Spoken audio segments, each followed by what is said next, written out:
Okay, it is exactly time. Namaste, namaste. Welcome, everybody. Very glad to see so many of you gathered here today. My name is Bruno de Keukelier. I'm the Asia coordinator for WSM. And so together with my colleagues, we have prepared today's session, which I hope will be as interesting and stimulating as possible.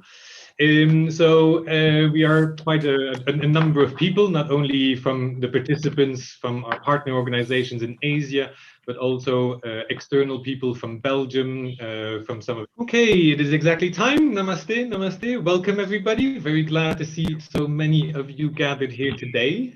My name is Bruno de Keukelier. I'm the Asia coordinator for WSM. And so together with my colleagues, we have prepared today's session, which I hope will be as interesting and stimulating as possible. We are. Okay. Is this better? Everybody can hear me again? Off to the wrong foot. Anyway, since we are a lot of people, can I request everybody to indeed rename your Zoom profile using maybe your first name, the organization that you represent, and the country. It'll be a little bit hard with audio and so many people to have everybody participate, but we would like to know who's there, what are you thinking? So as maybe a little icebreaker, we invite you to write inside the Zoom chat a hello, maybe from which organization you are, and why not a quote, something inspiring that you enjoy and that you would want to share to make it more than just business-like. So I know for connections, it's sometimes not always great to have the bandwidth with the video, but for the speakers, it's a lot more interesting to be able to see the reactions and the body language of people. So we would enjoy it if you keep on your video. However, we have stopped the aspect of unmuting your mic so that people don't do it by accident. If you have something to say, please use the chat. We really want you to participate, give your feedback, be it positive, be it a question, etc. And you can also use the reactions if you just want to give a thumbs up or an applause for an intervention of somebody that you enjoyed. For information, this will be recorded for our minutes, and there is one little segment at the end where we will invite you to also interact and sing along a little bit, and that would be filmed as well, since we want to use a little of those images. Now, last word, this is the first time that we're doing a large-scale event like this online. I know a lot of us are getting very used to webinar, and there is an aspect of webinar fatigue. We've then thus tried to make it as interesting and as stimulating as possible. So when it could be between serious or fun, we tended to lean towards the fun. So I still hope it will be interesting, but that will contribute to it being something more interactive and enjoyable, etc. So after these technical guidelines, what will we be doing today? So the agenda, the session will take about 2 hours. We will start off with the words of welcomes by both the president of ACV and CSC through video and from WSM, Fons, who is here present. Then we will go straight to our keynote speaker, Luc Cortebeeck, who has graciously accepted to come and talk based on the recent book that he's published after his many years of experience in the ILO, called Still Work to Be Done, hence the title of today's session. And then we are going to take 20-30 minutes to look back at sort of what are some of the activities that our partners have been doing and what difference has this made, both in terms of numbers, but also at the level of individuals that have participated. What is some of the changes that have happened?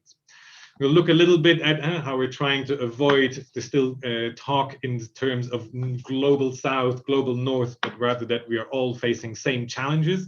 And so from WSM side, we see that as internationalization. And we wanted to illustrate that through the Clean Clothes campaign linked with the garment federations here in Asia. And then we're going to have a little bit more of a introduction on specifically what ACV-CSC International and WSM are doing at the regional level. There's a small video that Bismo has prepared with some intervention, things like that. And then the last segment that is a little bit more consistent is the unveiling of the international network, which is very new, and the identity that comes with it. Besides that, it'll just be the explaining a bit of the way forward of this planning process, the evaluation, and then the words of thanks to say goodbye to everybody. I hope we'll be able to wrap all of this up in 2 hours. There will not be a break, but I think with the fun stuff, it'll be flying by. So first, as I said, it's always a pity that we can't meet face to face. Let's, however, try to keep this interactive and get connected. So the tool that we have chosen to do is to use Poll Everywhere. So I will invite everybody to go to pollev.com. The name of the presenter is WSM Bruno 875. And so you introduce that and you choose a screen name for yourself, which can be your first name, something short to make it easy. So I'll invite everybody to do that. And then let us skip to the first little icebreaker to see if the system is working. So the first question that you will get is where you are now. Might be small on your mobile phones, but so try to indeed pinpoint the location from which you are calling in so that we have an idea of where the different participants are coming from. We'll give some time. So here at the top, you can still see pollev.com and then WSM Bruno 875, which should also be available in the chat.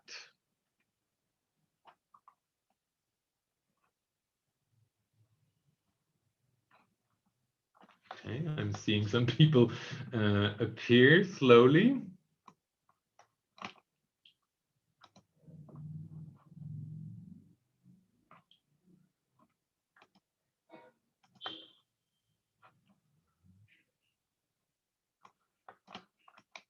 Okay, I'm seeing people appear.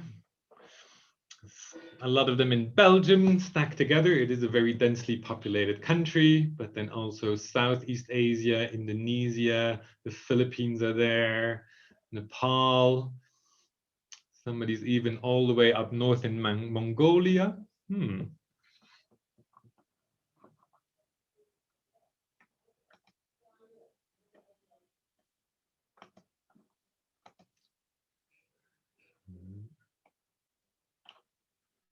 Okay, so we are fairly well spread out across the world. I'm also seeing a couple of people that maybe have gotten up very early in the United States that are there.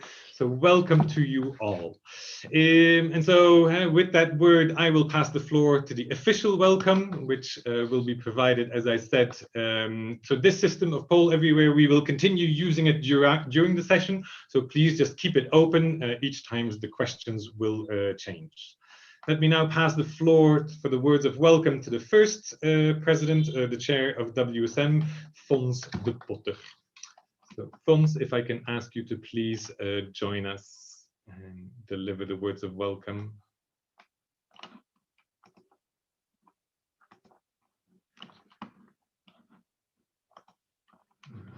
Just a second.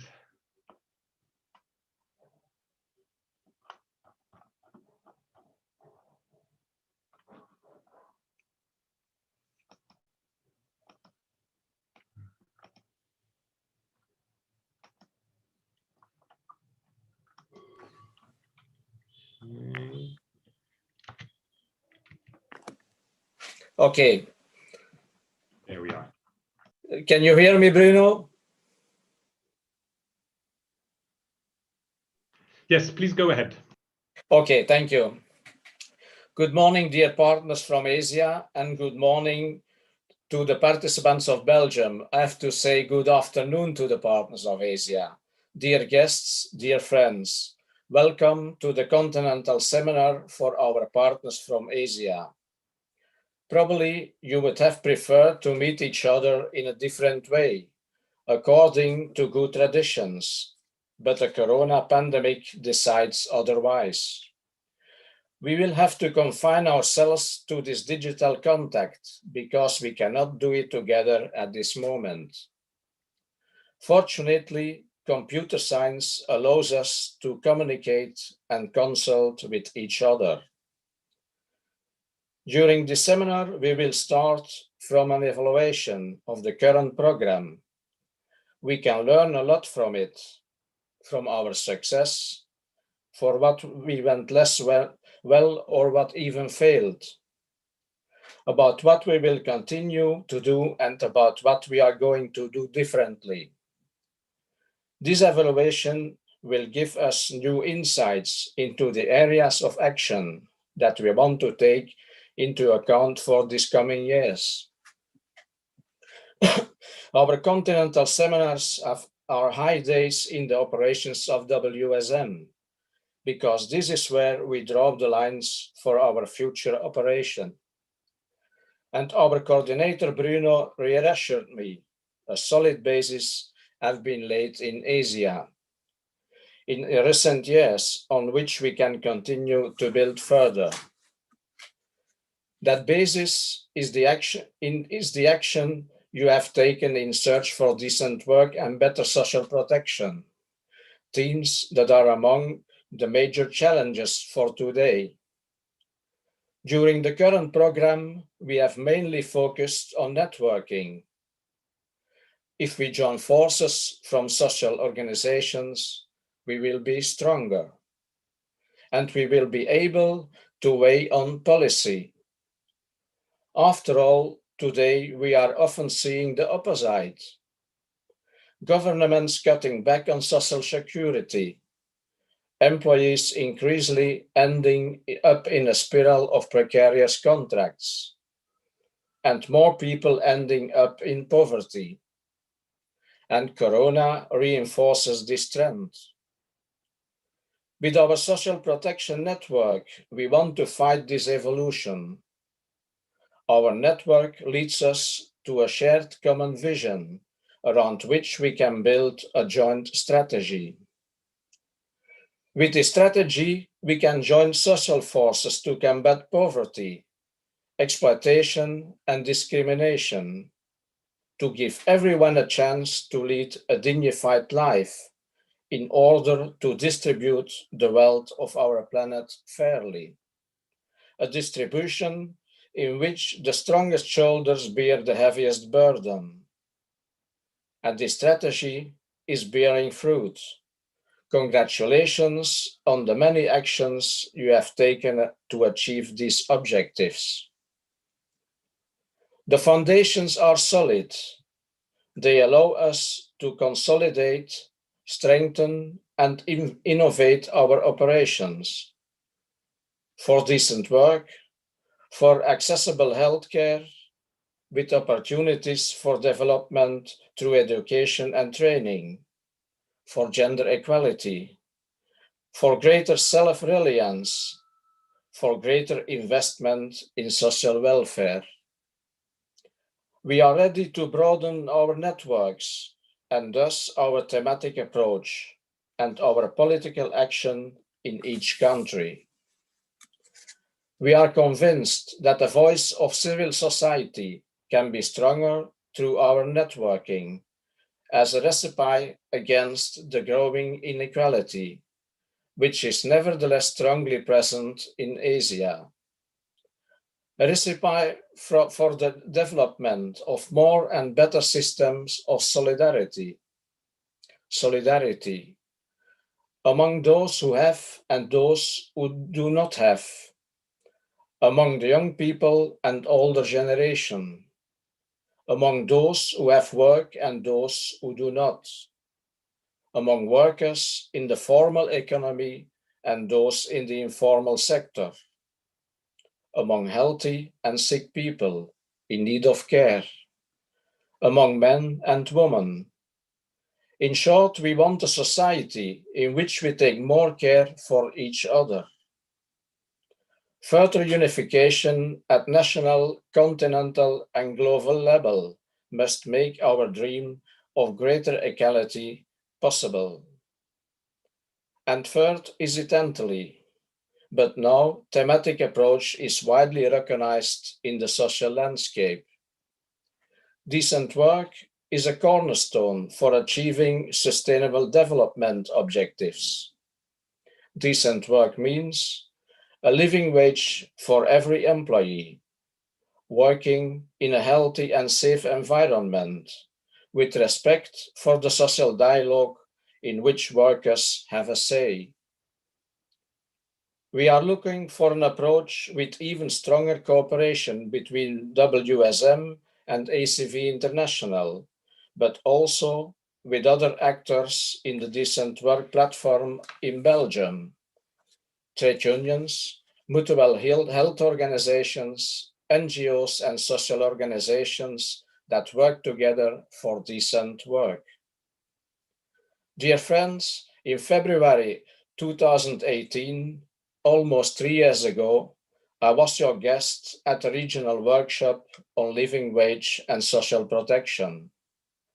After an intense week of meetings in Manila, we made agreements with 19 organizations about the promotion of universal social protection in Asia. I never forget your drive, your dynamism, and your enthusiasm with which you want to improve the fate of the poorest in the society. Holding on to that drive, that dynamism, and that enthusiasm, that is my deepest wish for your future work. Good luck with the work at this seminar. We social movements make change happen. Thank you for your attention. Thank you so much, Fons. You can hear me, right? I can hear you, yes. I'm going to pass the floor to, for this event, my right hand, who was involved in setting all of this up. So let me pass the floor now to Stijn Sintebin, who's the head of the international department from ACV-CSC. Thank you very much, Bruno. Thank you also for naming me the right hand and not the left hand, but okay. And thank you for the nice picture.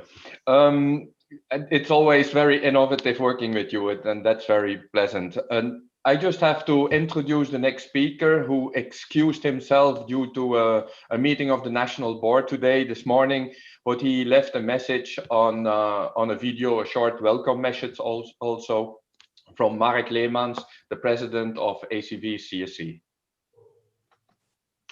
Okay, let us hope that the aspects of technicality will follow. Let me there. If not, I have the video. This one is just from YouTube, so let us see if it is working. No. So let me try it.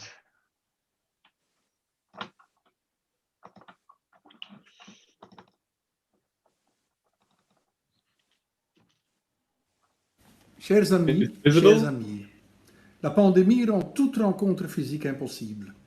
Mais nous vivons à l'ère numérique. Et comme syndicat, nous savons que la digitalisation n'a pas que des effets positifs. Donc, utilisons pour une fois la voie digitale pour nos rencontres et nos conférences virtuelles. L'année 2020 influencera notre situation sociale et économique pour les 10 prochaines années.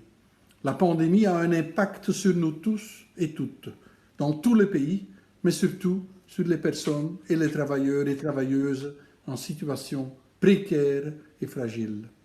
Partout, les systèmes de protection sociale sont mis à rude épreuve.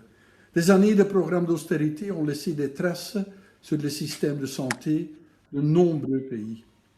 Les hôpitaux manquent de personnel et d'équipements, les médecins, les infirmières et le personnel sanitaire sont épuisés et souvent sous-payés.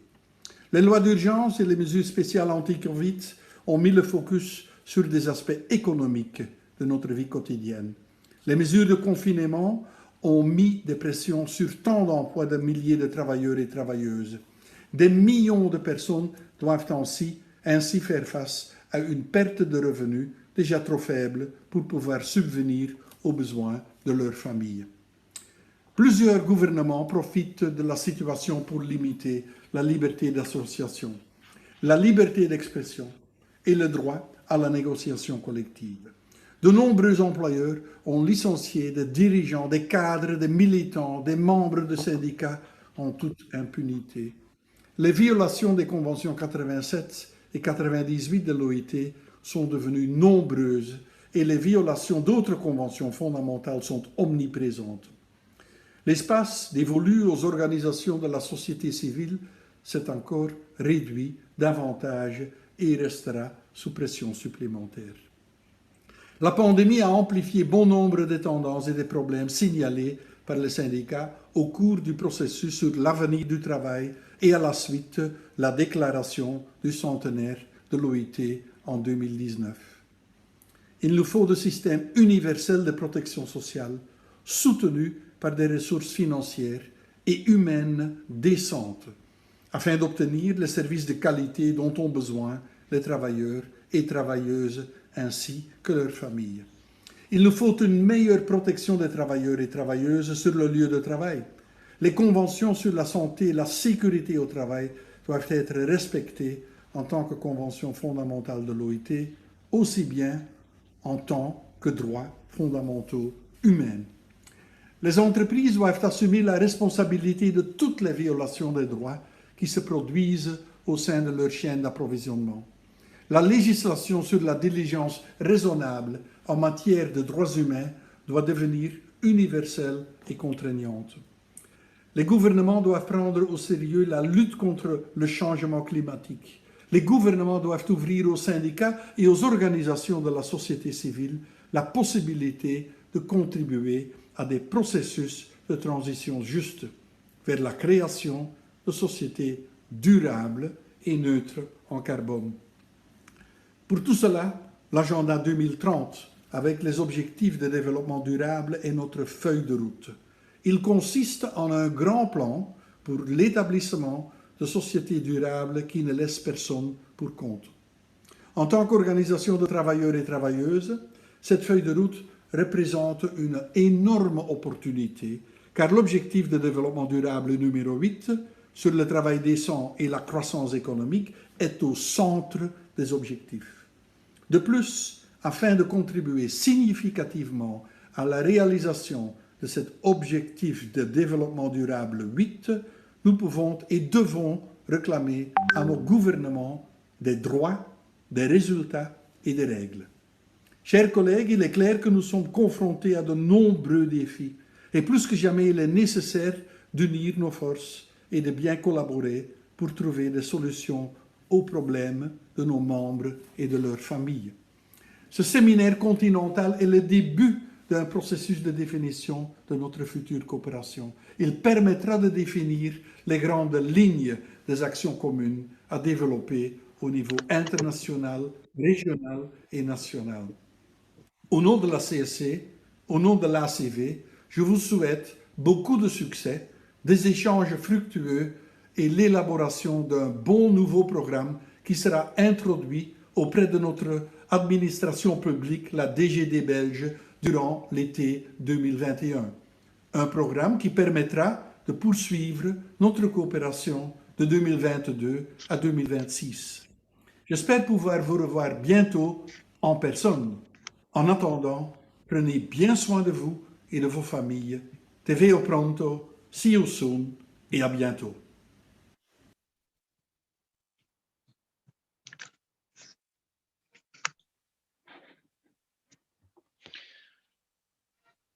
Okay, that was the short message of Mark Leemans, and after the message of the president of WSM, we are ready to start with our guest speaker, a special speaker, but it's difficult to introduce him, but because most of us, 80% of us as participants, know him well and had long discussions with him. But I'll still try it. I will introduce him shortly. So our next guest speaker is Luc Cortebeeck. He was the former president of ACV-CSC. He's the former president of WSM. He was the former chairman of the governing body of the ILO. He is still a very active member in the governing body of the ILO. And Luc will try to provide us an introduction into the reflection of the whole week. He will try to present us some challenges that were defined during the process of the future of work within the ILO, but which are very, very relevant in this COVID pandemic situation and period. So we will try to point out some challenges for decent work and social protection in a post-COVID world. Please, Luc, you have the floor. Maybe just before that, in the poll everywhere, sorry, you can add now, normally, during the presentations of Luc, some questions, because we will provide Luc 30 minutes time to have his input, and meanwhile, you can put some questions in that poll everywhere screen, the screen that you see now on your screen or the slide. So we can wrap up the different questions and present them to Luc after his presentation. Please, Luc, now the floor is yours. Thank you, Stan. Thank you, Bruno, and dear friends. Namaste. Good afternoon. Good morning. I could see a lot of faces in my room, in my office at home at this moment. But I'm very pleased that you invited me to give this introduction to you. So let's start with the challenges we had already. And these are the challenges about the future of work. And you know them very well, and you can fill them out within and with your experience, with your experiences you have in your countries. Without intervention, the digital economy will broaden and deepen all types of inequality we had already.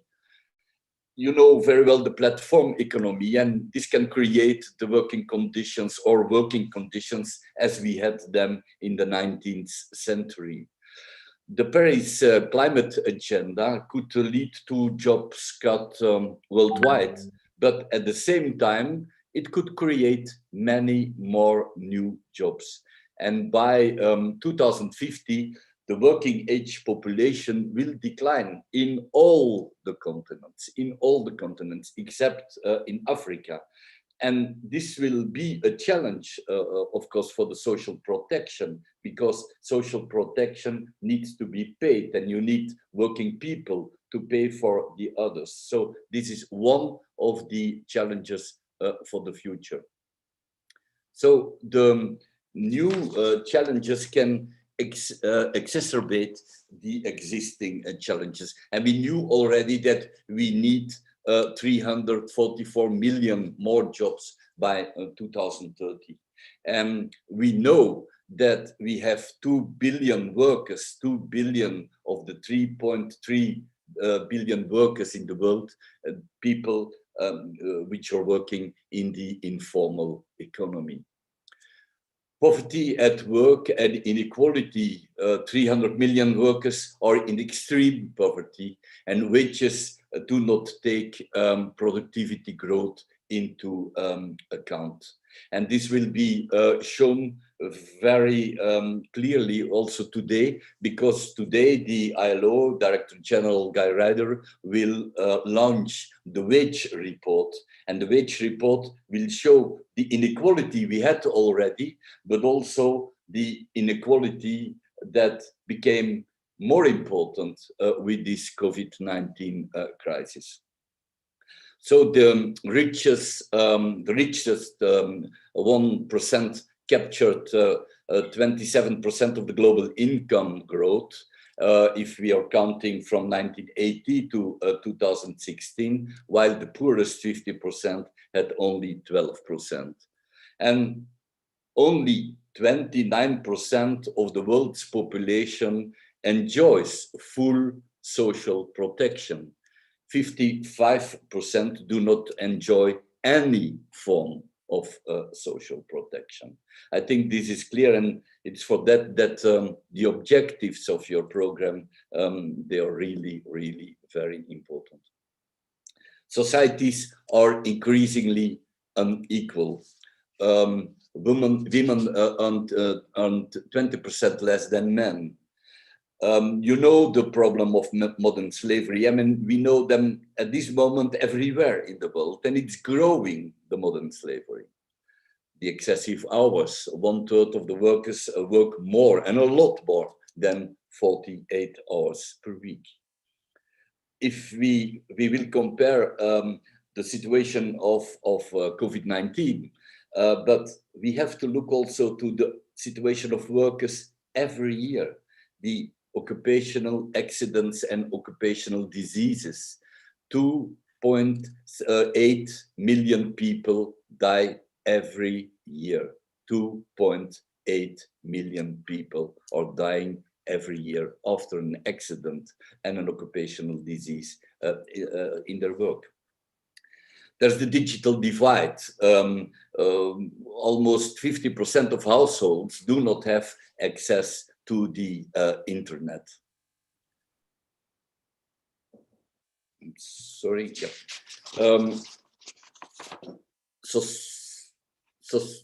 I'm sorry, I have to, okay.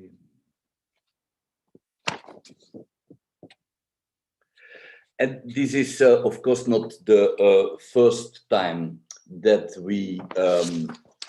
that the world has been fundamentally disrupted. And we are going back to the 19th and the 20th century and the ILO Foundation in 1919.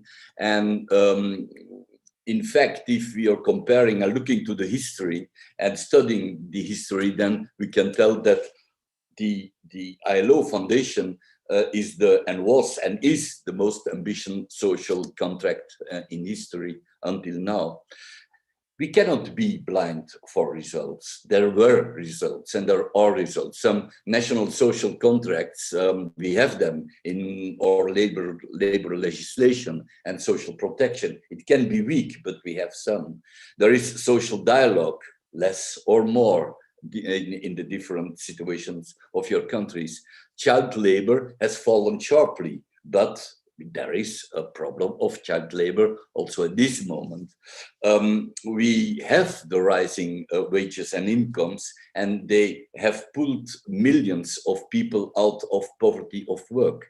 Of course, this is the situation for a lot of people at this moment, but you see, if you compare, there is a difference with older times.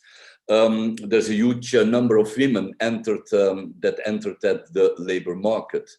The hours of work per year are gradually reduced.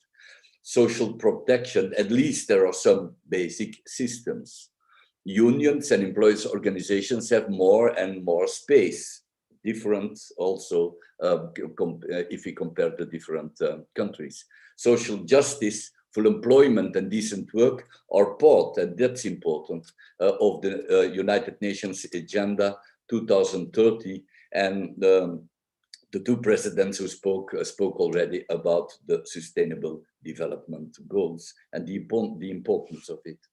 Governments, employers' organizations and trade unions must now reinvigorate the social contract, making it stronger, or create maybe a new social contract in order to meet the challenges. But then this was the discussion of 2019 and it didn't disappear. But then we had this uninvited and unwelcome guest who unexpectedly shut down the world, the COVID-19. And from China to Latin America, worldwide, all the countries of the world are touched. From a health crisis, we are coming to a state of economic and social emergency. And from the COVID-19 pandemic, we are going to a hunger pandemic. The virus does not discriminate. The social and economic impact does it, and does it brutally towards the most poor and the powerless. Humanity was convinced to control the world, to face all kinds of problems and shocks. COVID-19 showed that this is an illusion. So at the moment, we are confronted with this new problem, of course, the pre-COVID-19 challenges have not disappeared. This is really the worst crisis since the Second World War. And if we look to the figures, and I looked also yesterday evening from the World Health Organization, more than 63 million people are infected at this moment, and already more than 1,500,000 people died at this moment, but it's not finished, that's clear. Okay, this is the situation and all the facts and figures about the health of people in the world. But then we have to compare it with the ILO observations. And we know that 1.6 billion people, you know, out of the 3.3 billion people working in the world, they have a high risk of losing their livelihoods. The number of hours worked decreased by more than 70%. And this means that almost 500 million full-time jobs were lost. Middle and lower income countries are the most affected. More than 1 in 6 young people had to stop working. Young people who are still working, their working time was reduced by almost 25%. 436 million large and small businesses are at risk of a bankruptcy. And if we count all together, then we need, in fact, $1,000 billion of fiscal stimulus for lower income countries. And this is the question. Everywhere it's the question. How will the economy play? And what will be the role of the ILO, but not only of the ILO, I'm speaking and thinking also about the IMF, about the World Bank, how they will work with the different countries and the debts of the different countries. What does this crisis show?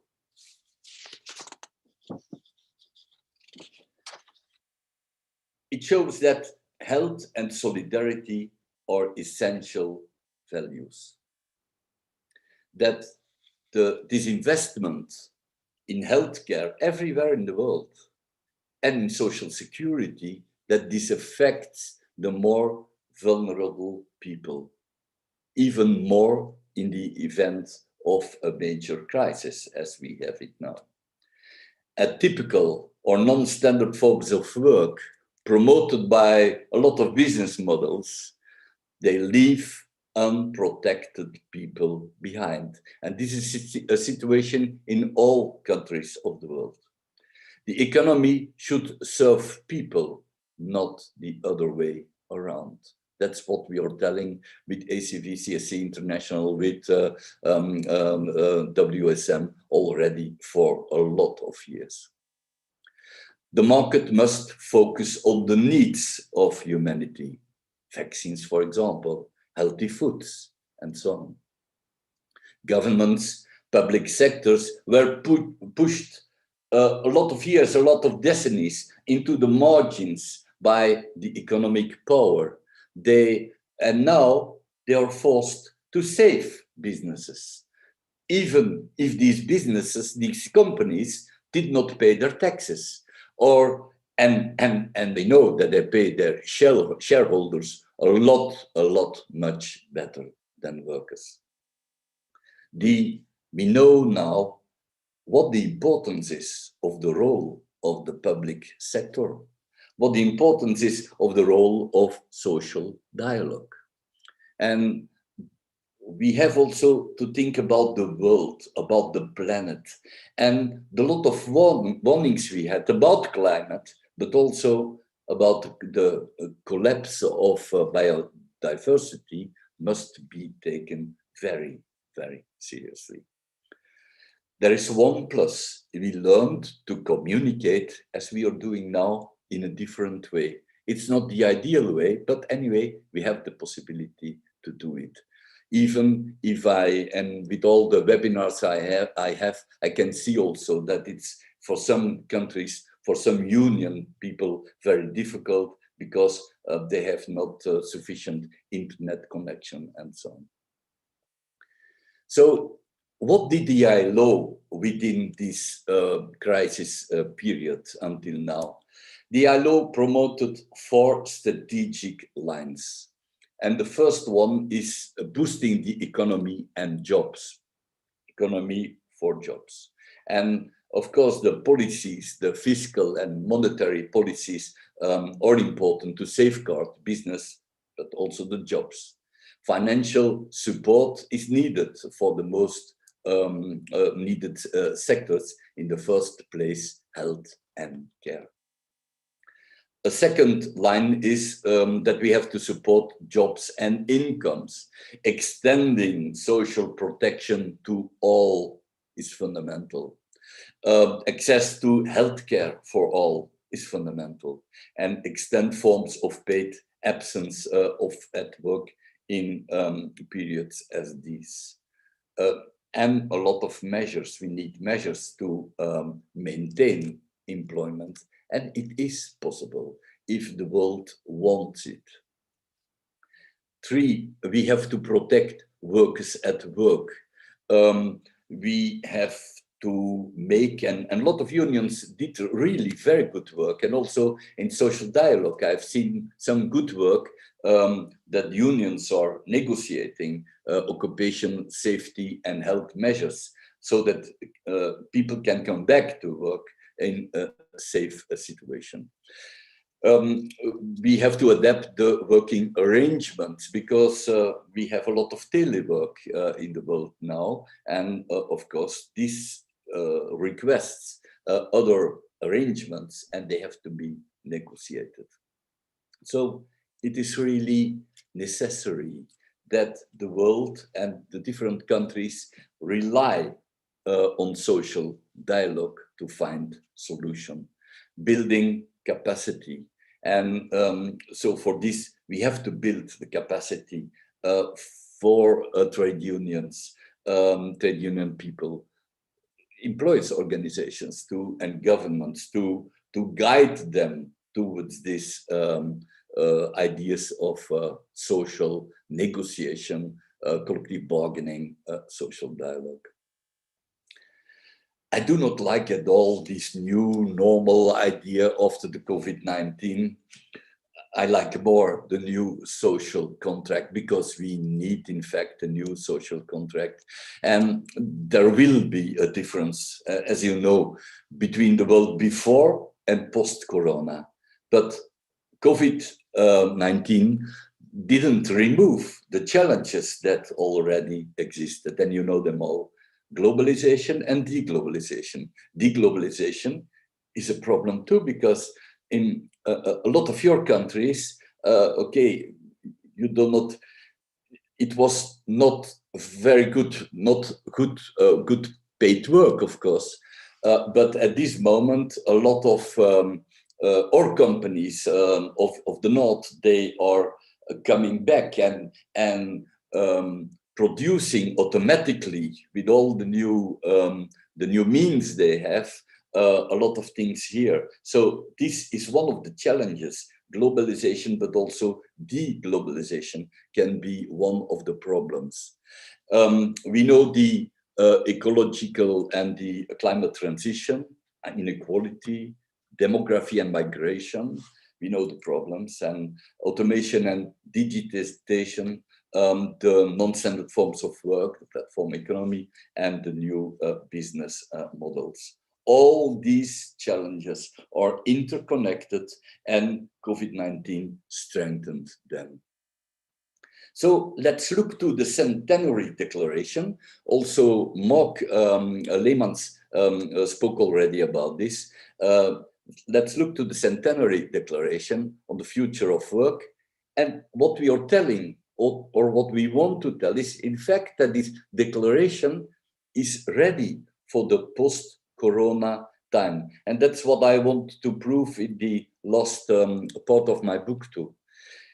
If a measurable program for gender equality, if that would have been the case, the heaviest burden would not have been imposed primarily on women, which is the case. I can explain this. There are 4 reasons to say this, and you can find it also in the ILO, on the ILO website, for example. If there would be a guarantee of universal social protection for all forms of work, workers in the informal economy would not be plunged into poverty and famine. If there would be a universal guarantee of work, the living wage, normal working time, safe and healthy workplaces, workers would not have to fear contamination and would be valued for their contribution to the economy and society in times of recovery. If collective representation, social dialogue, and collective bargaining would be encouraged, protective measures could be concrete. If the technology would be developed in favor of women and men, vaccines and drugs could have an effect more quickly and universally. If more investment in key sectors such as health, the sustainable and climate-friendly economy, the rural economy, then the economy would create new jobs, and new jobs who could meet the challenges. If the economy would opt for long-term investments in social needs and real economy, global supply chains would behave fairer. The informal economy could be formalized with decent wages and protection for workers. Based on the centenary declaration, the ILO is now preparing, we had the discussion now also virtually.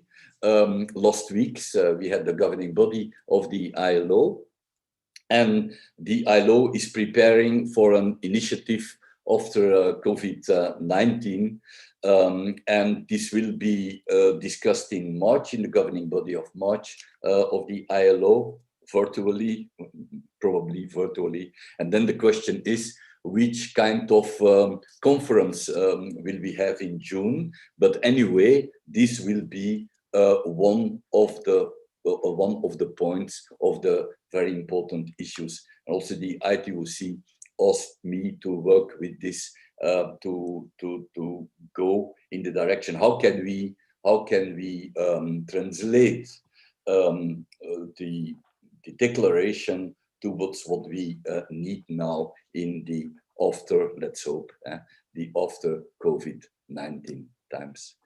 So I thank you very, very much for your attention, and I wish you a lot of success. Thank you, Luc, for the very interesting and informative input that we can also read in the poll everywhere. The almost 90 people that are listening were fascinated by different elements, and we have some interesting questions.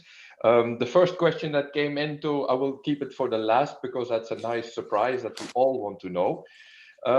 But thanks also for stating very clearly that the ILO seems always very far away. It's an international organization, international institution, one of those which are very far away in Geneva, Washington, or wherever.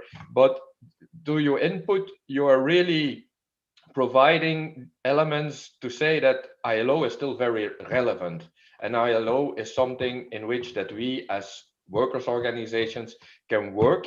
And the ILO can still provide a visionary policy, because the centenary declaration is the real element made before the pandemic, and it still has a lot of elements that we can work up, and which will be the basis for the recovery in the post-pandemic future. But let me go first to some of the questions. There is a question on we are each time more and more in a digitalized world, and there are still a huge amount of people and households that have no access to internet. What can we as unions do, and is there anywhere inside the ILO elements that we can use to respond on this? Yes, I think a very interesting question. What can we do? I think that we need to request them to go to our government, but also the international organizations, and there we need help from some other UN organizations to have more support for a lot of countries, because I think that we know the problems of the digitization, but maybe we can use it as unions. And that's my point also, to contact people. But at that moment, then you need electricity, and then you need internet connection. And I think this is one of the points also, if we speak about inequality, we have to work on this. And it's a very, very good question. I think also a good question for the ILO. Where can we find the support to do this and to support programs for the world, so that people can connect? Otherwise, the inequality will be more important. Thank you, Luc. There's another interesting question. The financial markets make a lot of profit because the rich, a lot of employers, investors, multinational companies who are active on the stock market exchange, they obtain at the same time funds from governments, which are really the basis, or really meant for investing in the economy and to support the economy. But how can we change this? How can we see that the economy will provide enough for the vast majority in the world's population? I think governments need to take their responsibility. Now they are requested and asked to invest in companies, in the economy. So what they could ask is that these companies pay taxes, pay for social protection. And this is, Europe, for example, is starting with some programs for this, but the Googles and the Amazons and the different Samsung and so on, the different big companies and digit companies, they need really to pay taxes. Because there are different reasons. They are using all what we give them. Because if we are working on our phones, on our smartphones, at that moment they use all what we are giving them as information, and in fact they are working with this. So they have to pay back. They have to pay back to the people. They have to pay back to governments. And there, I think governments have to play their role.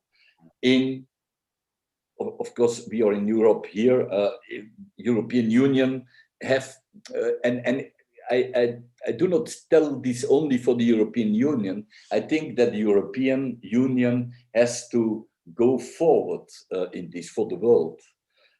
The OECD could do a lot better. And then, of course, I see a lot of interesting wording from the IMF and the World Bank, but there too, they have to force these big companies. And I see some good signals at this moment.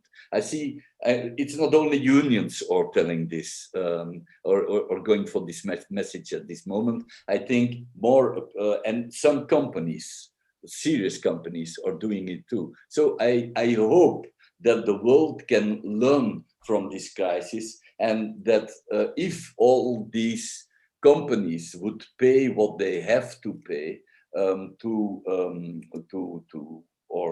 the people, in fact, to our different countries, then we could make a lot of progress. For example, in social protection and social security, if the money that the World Bank has already would be invested in a good way for social protection, we could make a lot of progress.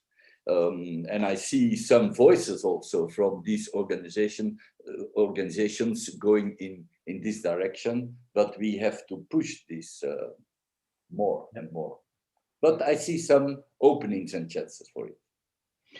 Thank you, Luc, for being optimistic. That will help us in our reflection. And thank you also to link directly to social protection, because apparently that will be clearly the basis of the recovery, to have a decent social protection so that the inequality at certain moments in life can be, I would say it can be supported by a scheme. I will still take two questions and I will combine one. We see that the COVID crisis has impact on a specific, heavier impact on specific groups like women, like informal economy. The informal economy is growing due to job losses and so on. What are activities that we as workers' organizations can do once that the COVID period is past, so that we can support these specific groups of workers that are most hit? Yes, I think women are a lot hit at this moment, young people too. I think that, and so women are at the front lines. In reality, 70, if you are looking to the world in care, in the care sector, for example, 70% in Belgium, it's more than 80% of women working in the care sector. So if you look to all the people working in the care sector, more than 70 or 80, 70 at world level, 80 in Belgium, for example, are working. So they are in the front lines. They are coming home. They have their second job there.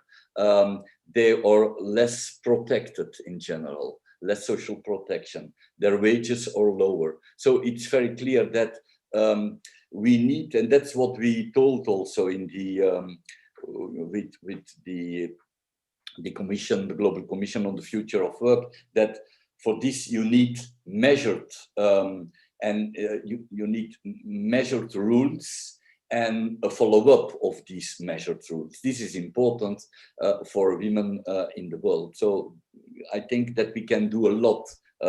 Also in our unions, it's important to have more women. Look to the, in general, we are not doing very well. If I'm looking in the ILO to the governments and to the employers, they have more women representing them than we have women in at worker side, in our workers group. So we have a lot to do there, I think. Also for youth, I think that it's very important to give them the new jobs. Not forgetting, of course, this, because we will have this transition, a transition with the digitalization, with also the with climate and so on. So this will be this transition. We have to find the way out, and we know very well that in the end there will be sufficient work for everyone, and that's important, and formalized work. If I'm looking to the figures and the research of the ILO, I've seen that all these commercialization, the companies who have taken over social security systems, the most of them are bankrupt after a while. So what we need is really social protection systems, and not only not only governed by governments, but also by unions, by mutualities, by civil society. I think this is really important. Social protection systems who are not really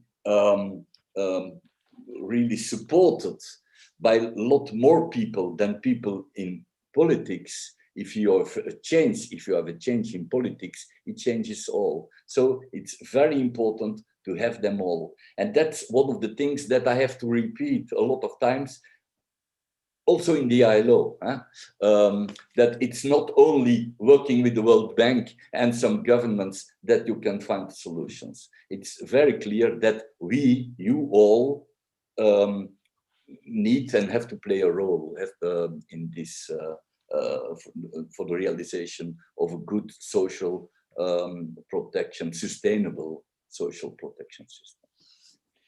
Thank you. There is still work to be done. That's very clearly. Sorry, I promised the last question, but for Asia, there is a very relevant question that came in, because there are several remarks linked to it. A lot of, and that's a general worldwide problem, we see that a lot of governments are installing, and sometimes necessary, but sometimes unnecessary, emergency laws and limits to trade union work, limits on mobilization, on social dialogue, and so on. And in Asia, we see that a lot of governments are really taking profit of that situation, like in India, like in Indonesia, Cambodia, to just push for very heavy labor law changes. And this all without any indication from any social dialogue, any possible input from trade unions or workers' organizations who are directly impacted. So what could be the role for the ILO there? This has to be a kind of element that could be taken up in future discussions, maybe. Yes, yes. I think this will be very important. And we had some doubts. Some people were afraid, if I'm speaking of the workers group in the ILO, some of our colleagues were afraid to have a discussion on COVID-19 in the next conference. This is not my view on it. My view on it is that if people can come, and the first conference we will have, virtual or not, let's see. But the first conference we have, what we need to hear is the real situation of the workers. And it is this too, because I can see, Stan, two, and dear friends, two directions. In some countries, governments are recognizing that they need unions to connect with people, to come out, to go for recovery. In some countries, they are doing better. But in other countries, and in Asia, for example, I'm following it very, very nearly. So the situation is different. Also in Europe, you have some countries and some governments who are profiting of it. No, we have to tell the world that this is not the good way. We need to discuss this. We need to come up with all these examples and showing that if we want to come out of this crisis, we will need the support of the people, all the people. And these people must be represented. And therefore, we have unions and social organizations and mutualities and so on. I think this is important, and we have to show this and look to how we came out. I was not there at that moment, but after the Second World War, for example, it was in cooperation and people were recognized. The workers were paid better wages and the social security and social protection system were created. So I think this is the good way. We have to show this, and therefore we need the support of the world and the workers of the world.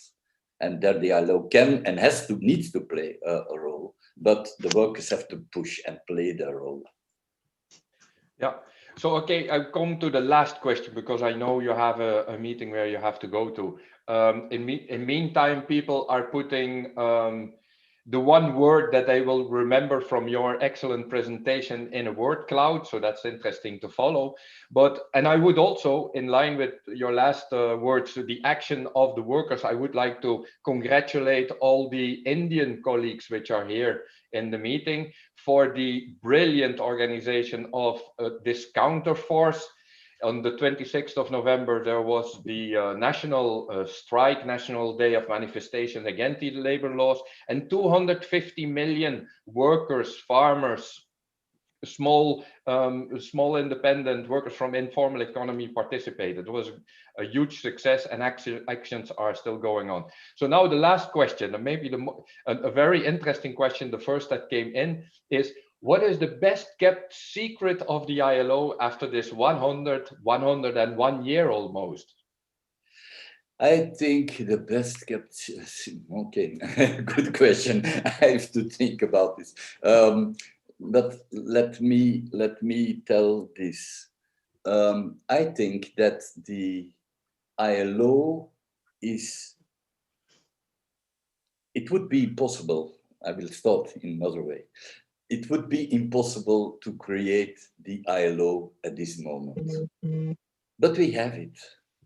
And if we have, as unions, as social organizations, civil society, mutualities, if we have one guarantee, then it is the ILO, because this is the institutionalization of tripartism with a voice, not only a voice, but some power also for the workers. I think this is important. And I think that if you look to the history, there's a small film that appeared at the moment of the centenary, a film of 10 minutes. You can find it on the website of the ILO.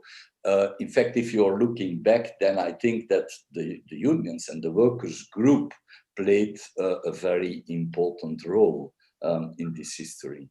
And so I think that this is that we have to do that also in the future, and not be afraid of, no, we have to go for it. And I hope with some good changes in the world that we can retake the position, because it become out of a very difficult period, but with some support, I hope from Europe more and more, also from I hope that change in the United States will help. So let's see, and let's build on this. This will be very important.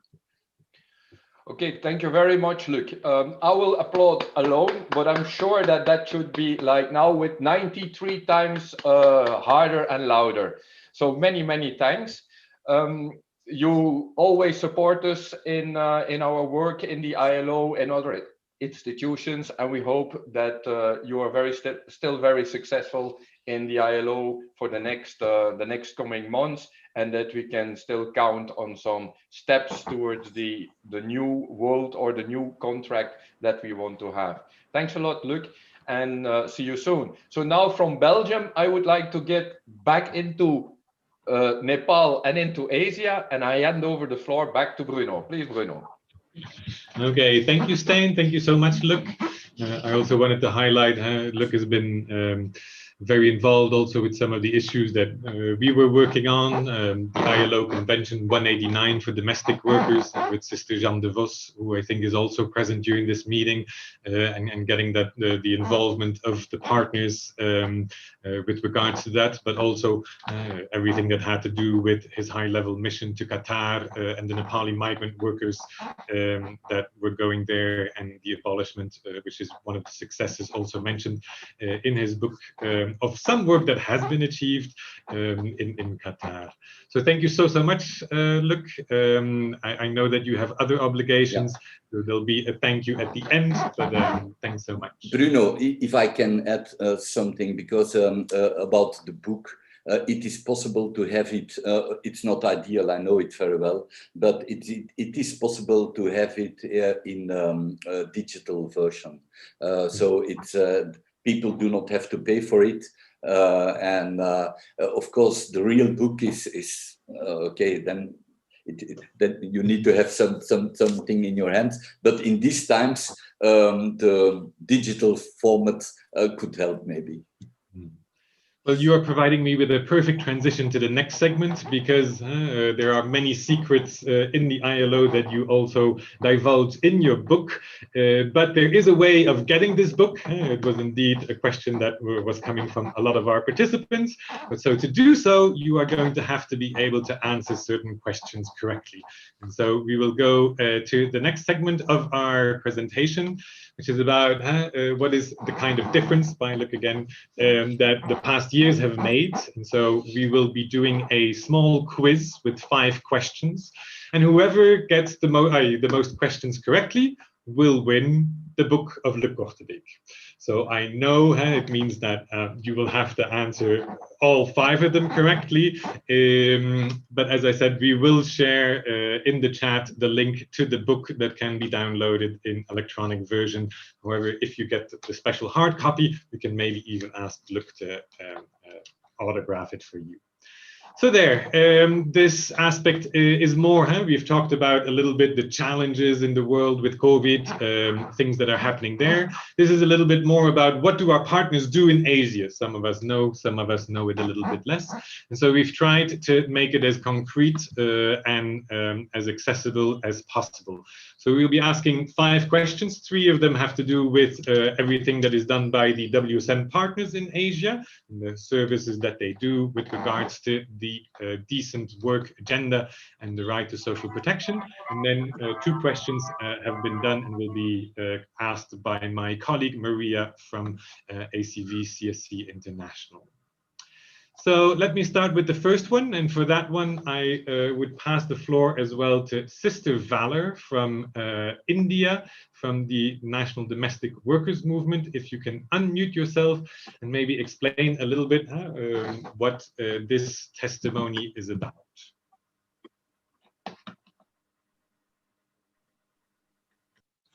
Yes, domestic worker. Her husband left her. She's a single woman. She had 1 son to care for. So before joining the NDWF and NDWM, she was working as a domestic worker in several houses, but her earning was very less. She could earn only a month €6 only. She, from morning till night, she has been working. She could not manage her life, but side by side, she had a small business to sell vegetables.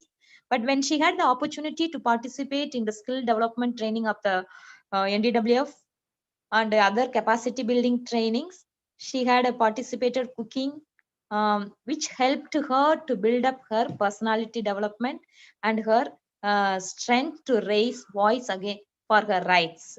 So which gave way for her to demand her rights from the employers. And from this experience, she also got opportunity to utilize the seed money to improve her business.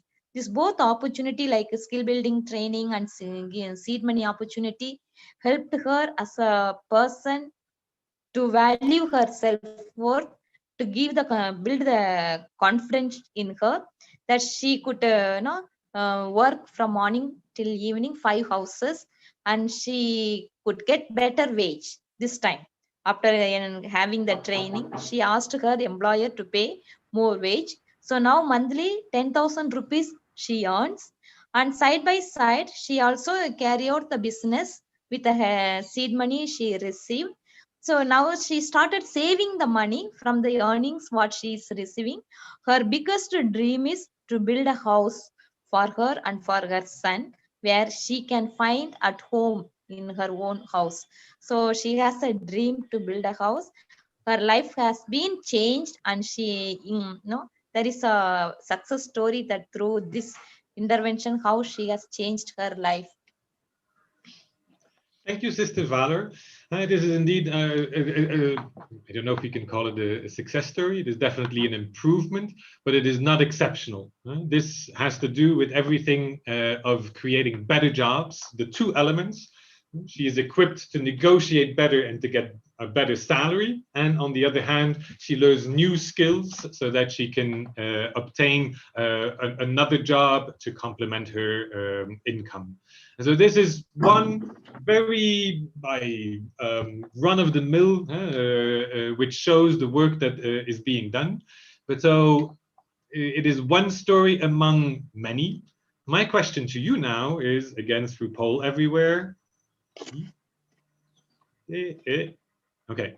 How many people like this did the WSM partners all over Asia help to get a better job in the past 3 years?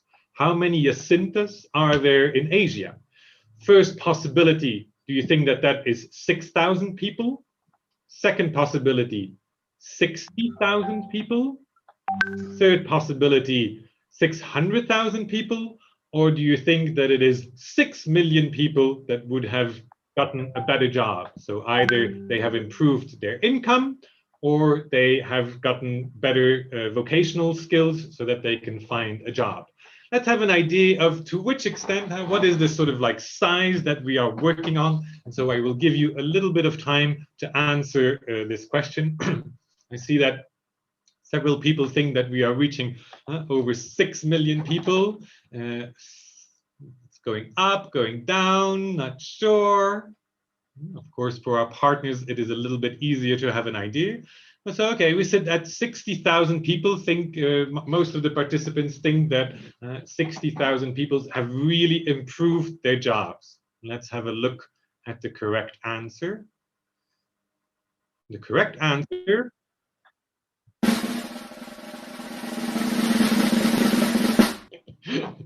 so 600,000 people all over Asia managed to get better jobs. Either the labor standards that improved through legal assistance, through negotiating, through capacity building, through awareness raising about rights, all of those aspects. Or, as we said, vocational skill training. Okay, so this is all about better jobs. Let us move on to another aspect, another impact that we are looking on, and that has to do with better coverage. Coverage either in terms of health or social security. So this is a story that comes to us from Bangladesh. It was a young lady that I met at GK's Panasale health center. And so she was explaining to me how she was born outside of Dhaka, near the border with India, got married very young through an arranged marriage with 2 children. And so she pays about 25, 1/4 of her salary simply for the rent. Now, half of her money she keeps, but half of it she does have to give it to her husband. Why did I meet her at that center? She was going there because her appendix was still hurting after an operation at the GK health hospital. And so she had to go there in order to get this medication. Now, the operation had also been done by GK, and she said, I was asking, oh, so how much would you have paid if you would have had to go to a private clinic? And she said, oh, at least 300 euros. And so through this insurance, where she contributes according to a scale, but which is very low, and where there's also a contribution of from GK, she has managed to save at least 500 euros during the past year. So this is a person who has gotten access to better health. Our partners facilitating that access. Same question. How many people do you think got better coverage, either because they got access to a social security scheme, they managed to enroll, or how many people got better access to health because of the actions of the WSM partners in Asia? Let's give it a moment. So,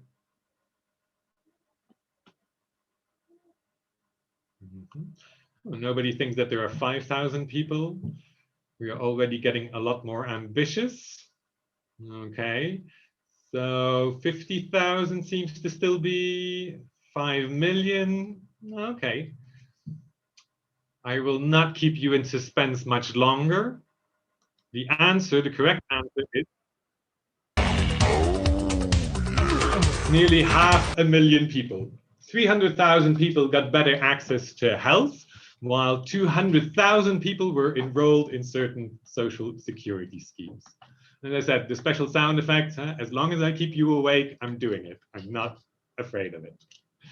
All right, let's go to the last question. So these are direct services that our partners are doing to try and facilitate either better jobs or better coverage for our partners.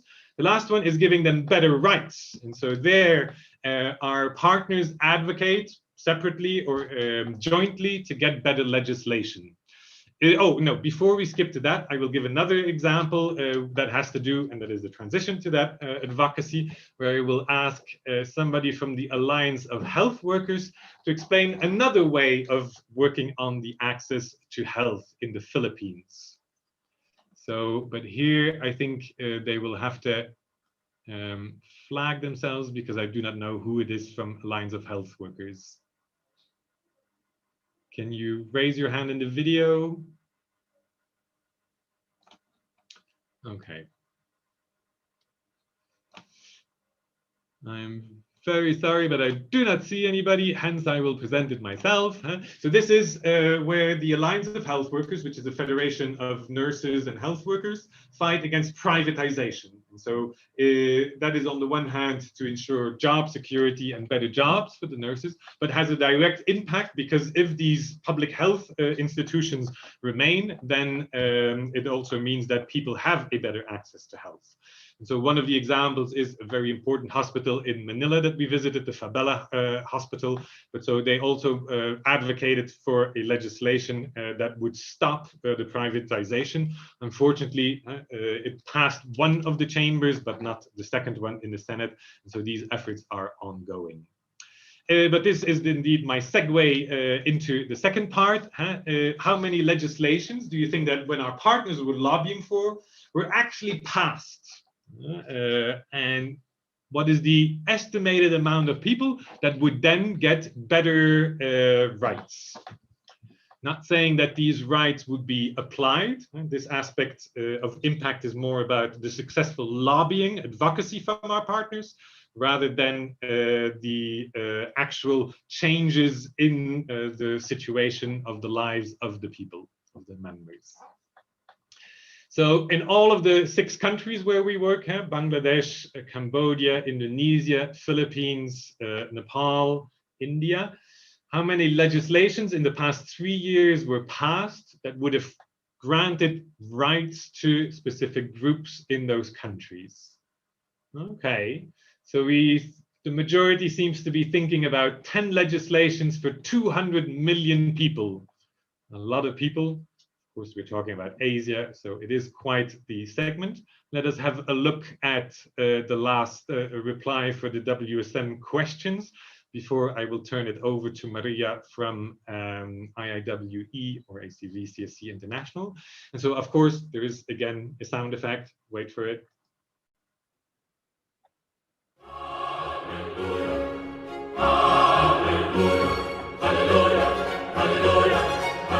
So this one was 25 legislations that provide more rights to over 800 million people.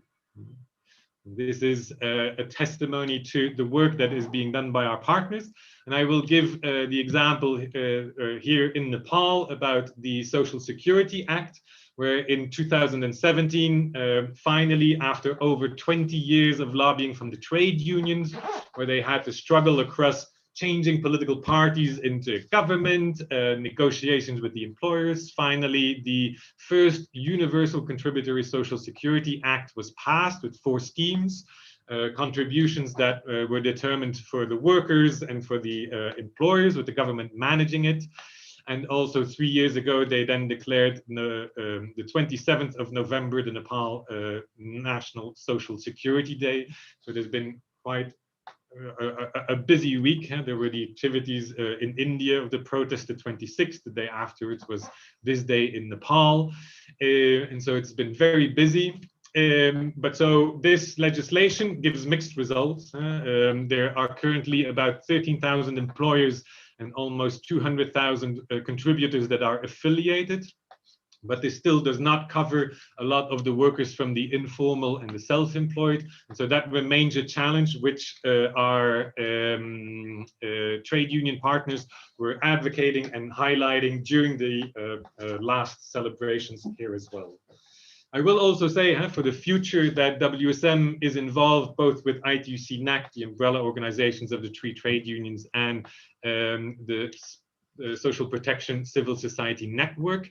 We are working on promoting the social protection floors, where both for access to health and then the 3 groups of children, active population, and the elderly, we are trying to promote the different social security schemes there. So not only the contributory, which is the one that the trade unions have been working on for a long time, but also with other segments of civil society for the other aspects.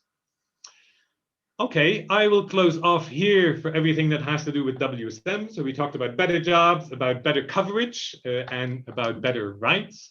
Now I will pass the floor to my colleague Maria, who has drafted similar questions to see about IIWE and their questions. So over to you. Thank you, Bruno. So I will add to other question to complete the competition to get a book of Luc. For the first question, you see on the polyfair, how many people improve their income security due to the contribution of the IIWE Asia program? It's shifting from short to long-term contract to increase minimum wage. So you have 30 seconds to answer the question. It's supposed to be correct and fast.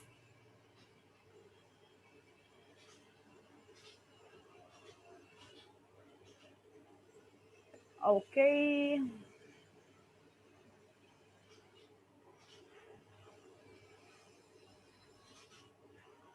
It's 1,500, 150,000, around 1.5 million workers.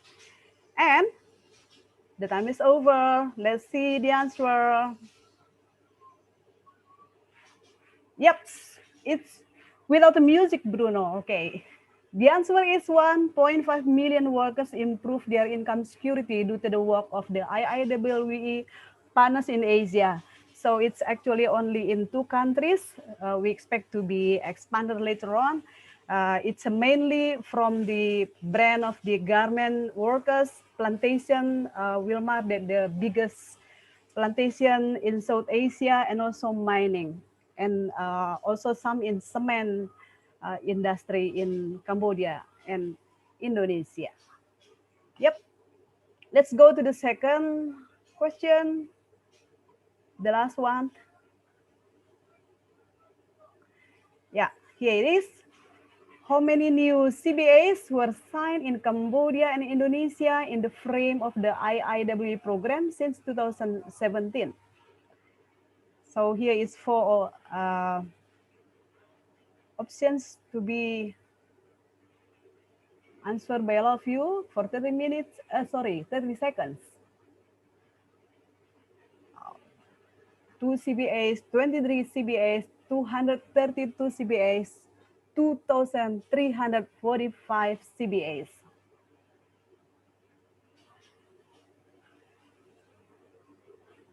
Okay, the time is almost over. Yep, and the answer is 232 new collective bargaining agreements signed in Cambodia and Indonesia.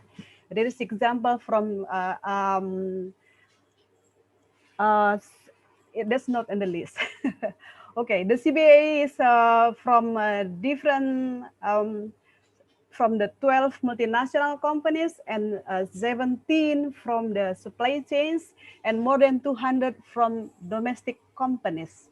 So it's contribute to 23,000, more than 23,000 workers in 12 MNCs and supply chains that we targeted in Asia, particularly in Indonesia and Cambodia. Yep. Bruno? Okay, thank you so much, Maria. You are excused for now, but you will be coming back when we will be talking more about the regional and more details. This is sort of a little teaser to show what this was about. So that was our small quiz. I hope that you enjoyed it and that you had a guess of the importance or the impact of the work that the partners are doing in Asia. And so we will check the different replies, and whoever had the most correct guesses will receive a copy of Luc Cortebeeck's book as a hard copy, still work to be done. So I hope we all enjoyed that. And so I think it's been already quite some time that we have been sitting. And so I think it is time for a little energizer, because I know some people, they probably feel, I didn't get all of the answers correctly. I think maybe somebody else will be able to win this coveted book by Luc Cortebeeck. And so do not despair. We have a little other way for you to be able to win his book. And so this will involve everybody turning on their cameras and their microphones when I say it. Because my question, we have talked about the fruits of our labor for the past 3 years. Now it is time to see maybe what you can find as fruit. So the first person to appear in front of their webcam, being able to show a fruit, any fruit, even a vegetable, will also get Luc's book. And so Francina has been designated to look and check that the people, who is the first one to get there. So is everybody on their places? Please unmute your mic so that you can shout out that you've reached it. You go to anywhere in your house and you have to come back showing the fruit in front of the camera. Are we ready? Unmute your mics, everybody, so that we can hear you. I got it. Ready? Stay where you are. We're still checking that you're not moving your food. Okay, ready? 3, 2, 1, go! Who's first?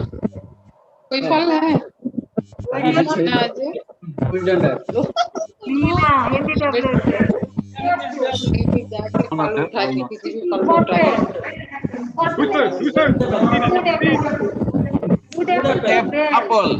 Bruno, not again. I have the apple. I have the apple. Oh, I see Sophia with an orange and an apple. Deepak.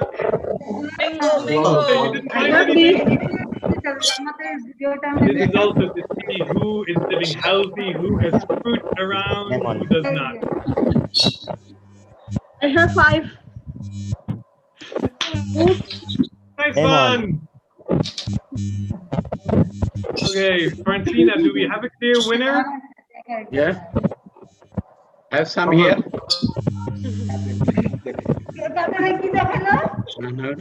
Name in the chat. Name in the chat. Oh, the Yes, name is I am here. So we will check it there. One day Wali. Thank you. Yes. All right, this is a little energizer to get us moving again. We have been sitting for quite some time. This is guava. This is Malta orange. Everybody, again, mute yourselves. This is nuts. Miso winner. All right.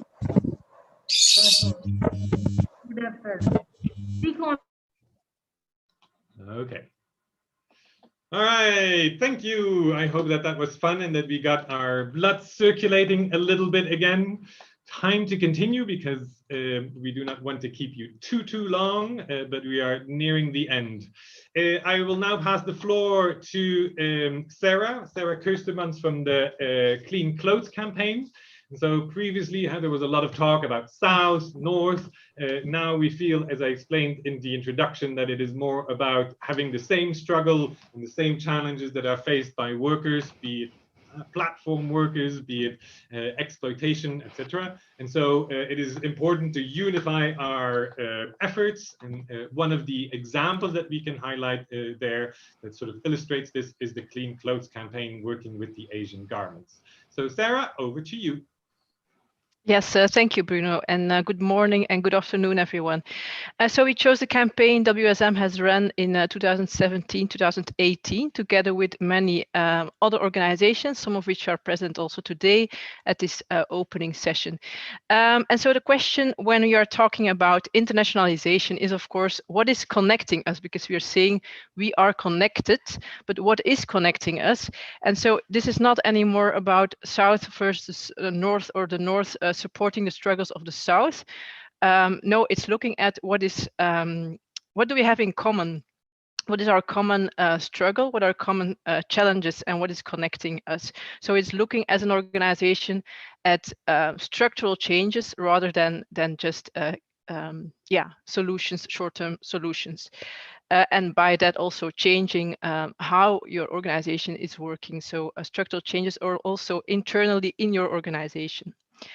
So what is connecting us? Sports is connecting us. Obviously, I know that not everyone is a sports fan, but a lot of people are, not only in Belgium or in Europe, but all over the world. And there you see, of course, a picture of our Red Devils and a quote. I was thinking I can't talk about football without mentioning at least Maradona, who passed away last week. So there you see a quote, what Zidane could do with a ball, Maradona could do with an orange. Don't try this at home, I would say, but it's a funny quote at least. And then you also see the image of our campaign. So you see a garment worker from Bangladesh showing the sports, the football shirt of the Red Devils. And so what we wanted to do with the campaign is making this connection between people who are supporting for their team everywhere in the world and connecting them to the people who are making those shirts and also putting the spotlights on them because they are so often forgotten. And so this is the image of the campaign. Bruno, you can go to the next slide. Yes, thank you. And so why have we chosen? So I've talked about sports and how people are connected through sports. This is, of course, also a strong emotion, but clothes are, of course, also something that is connecting us. It's a product that everyone is using, is wearing. Imagine how this opening session would look like if you were not wearing clothes. So it's also a good product to show what it means, internationalization. The fact that we for instance, in Europe, we buy things having an impact also on workers in Asia, but also in Latin America, for instance. This is a perfect product to show what it means, internationalization. And of course, also our organizations in our network are connected by this product, both in Asia, but also in Belgium. Of course, we have the garment federations within our network in Bangladesh, in Cambodia, and in Indonesia. But there are also the retail unions like ACV Pulse and CNE in Belgium. I think ACV Pulse is also here today. And they are organizing, in fact, the colleagues of those workers in Indonesia, Bangladesh, and Cambodia. So they are organizing the retail workers in, for instance, an H&M store. And you can't say that they are the colleagues of the garment workers sewing those clothes in the factories. And there's obviously also ACV-CSC Metea, who are organizing the workers in the production units in Belgium. So that way, also our organizations are connected through this product. And so we're looking at the same supply chains of the same brands, and we're also looking at the same structural problems, because that's also something important to mention, the fact that also workers in Belgium are witnessing problems like flexibilization, short-term contract, doing a lot of overtime. Of course, it's on a different scale than the workers in Asia, but they are witnessing, you could say, the same more or less the same problems caused by the same problems, structural problems in this business model, which is really putting profits at the center rather than putting workers at the center. So we're looking at a very structural problem where we all together, we need to find solutions for. And that's what we try to do in the campaign. So you see also two pictures, one picture of a garment worker and the other of an action by CNE in front of a store. And so what is very important in internationalization is, of course, the need for concrete actions, because you can explain the theory to organizations, but you also need to offer them something that they can do, so to give them a perspective. And so we had so many actions, it was really difficult to choose. So I hope I'm not forgetting anyone. I've just picked two pictures, one of a sports action by Okra, which is on the left, and the right side, I think it's ACV Pulse. So a lot of organizations in Belgium did sports events to collect kilometers as an alternative for signatures, because we had a very big petition that we ran during 2 years and that we then handed over afterwards. There are also a lot of fundraising events. And we also looked at our own responsibility as organizations, because all these organizations are also buying themselves clothes as individuals, but also as organizations. And so we had a training for organizations on how to put in these social criteria and a leaflet on buying responsible for organizations. So a lot of very different actions by a lot of organizations. Here you see a picture of Raja from Gartex in Liège, one of the biggest cities in Belgium. So he came here and joined an action organized by WSM and ACV. And they had also a contact with policymakers talking about the need for regulation and the need for social public procurement. And of course, what is important also in internationalization is to have this motivation and ownership by the organizations that are joining the campaign. Of course, the aim is not to involve everyone, but we really approached those that were truly motivated. So you have to discuss, talk to them, do co-creation. So we really developed the campaign with them in a lot of meetings. It took a lot of time, but it was all worth it, I think, to truly involve the organizations in Belgium. And then it's important also to find activities that are close to their DNA. So sports events, for instance, that Okra or KWB is already doing, and to link this to the objective of the campaign. Yeah, you can go to the next slide. Thank you. Because of course, internationalization is a strategy. It's not an objective as such. So what was the objective of this campaign? We had two objectives. The first one was to make Belgian sportswear companies respect labor rights. So therefore we collected this, or we had this petition. And the second one was to put the Belgian law on human rights due diligence on the political agenda. We will, I think, next week have a session on human rights due diligence as well, so I'm not going to explain this right now. But so those were the two main objectives. And on the left, you can see a picture of people from, no, can you go back to the, yeah, thanks. People from KWB handing over something, I don't see what, to the CEO of a sportswear brand in Belgium. So this was one action to put pressure on those companies. And at your right side, you see then a picture, it was a closing event where we handed over all the signatures to the Minister of Economics. So 46,000 signatures, asking therefore also more regulation on this topic. Yeah, you can go to the next slide. Yeah, thank you. And so what something that was also an important part of this 2-year campaign was the campaign. So it was a campaign within a campaign, because 2018 was also the year of the World Cup football. And so the Clean Clothes campaign as international network was running a bigger campaign. And there, of course, the importance of international networks was very clear. And you know, as WSM and ACV, we're very active in a lot of of networks.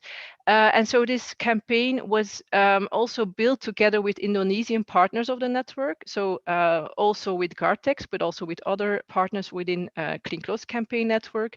So several meetings and also an internal mobilization within the European network of Clean Clothes Campaign. So the result of this was that there was a campaign in, I think, at least 6 or 7 countries in Europe, using also these images, again, connecting the worker with the supporter of the teams at the World Cup. And we had a report on the business model of Nike and Adidas, where we showed that they doubled their marketing budget in a decade. But if you look at the wages of the workers, those didn't, of course, follow not the same path. So there clearly a need to put more, that Nike and Adidas should show more responsibility also for the wages of the workers. And there also one important lesson that we learned was that the choice of the target and the demand can also somehow limit the active involvement of Asian partners. And what do we mean by this? So in the Belgian campaign, we chose to target Belgian companies because, of course, we wanted to have impact.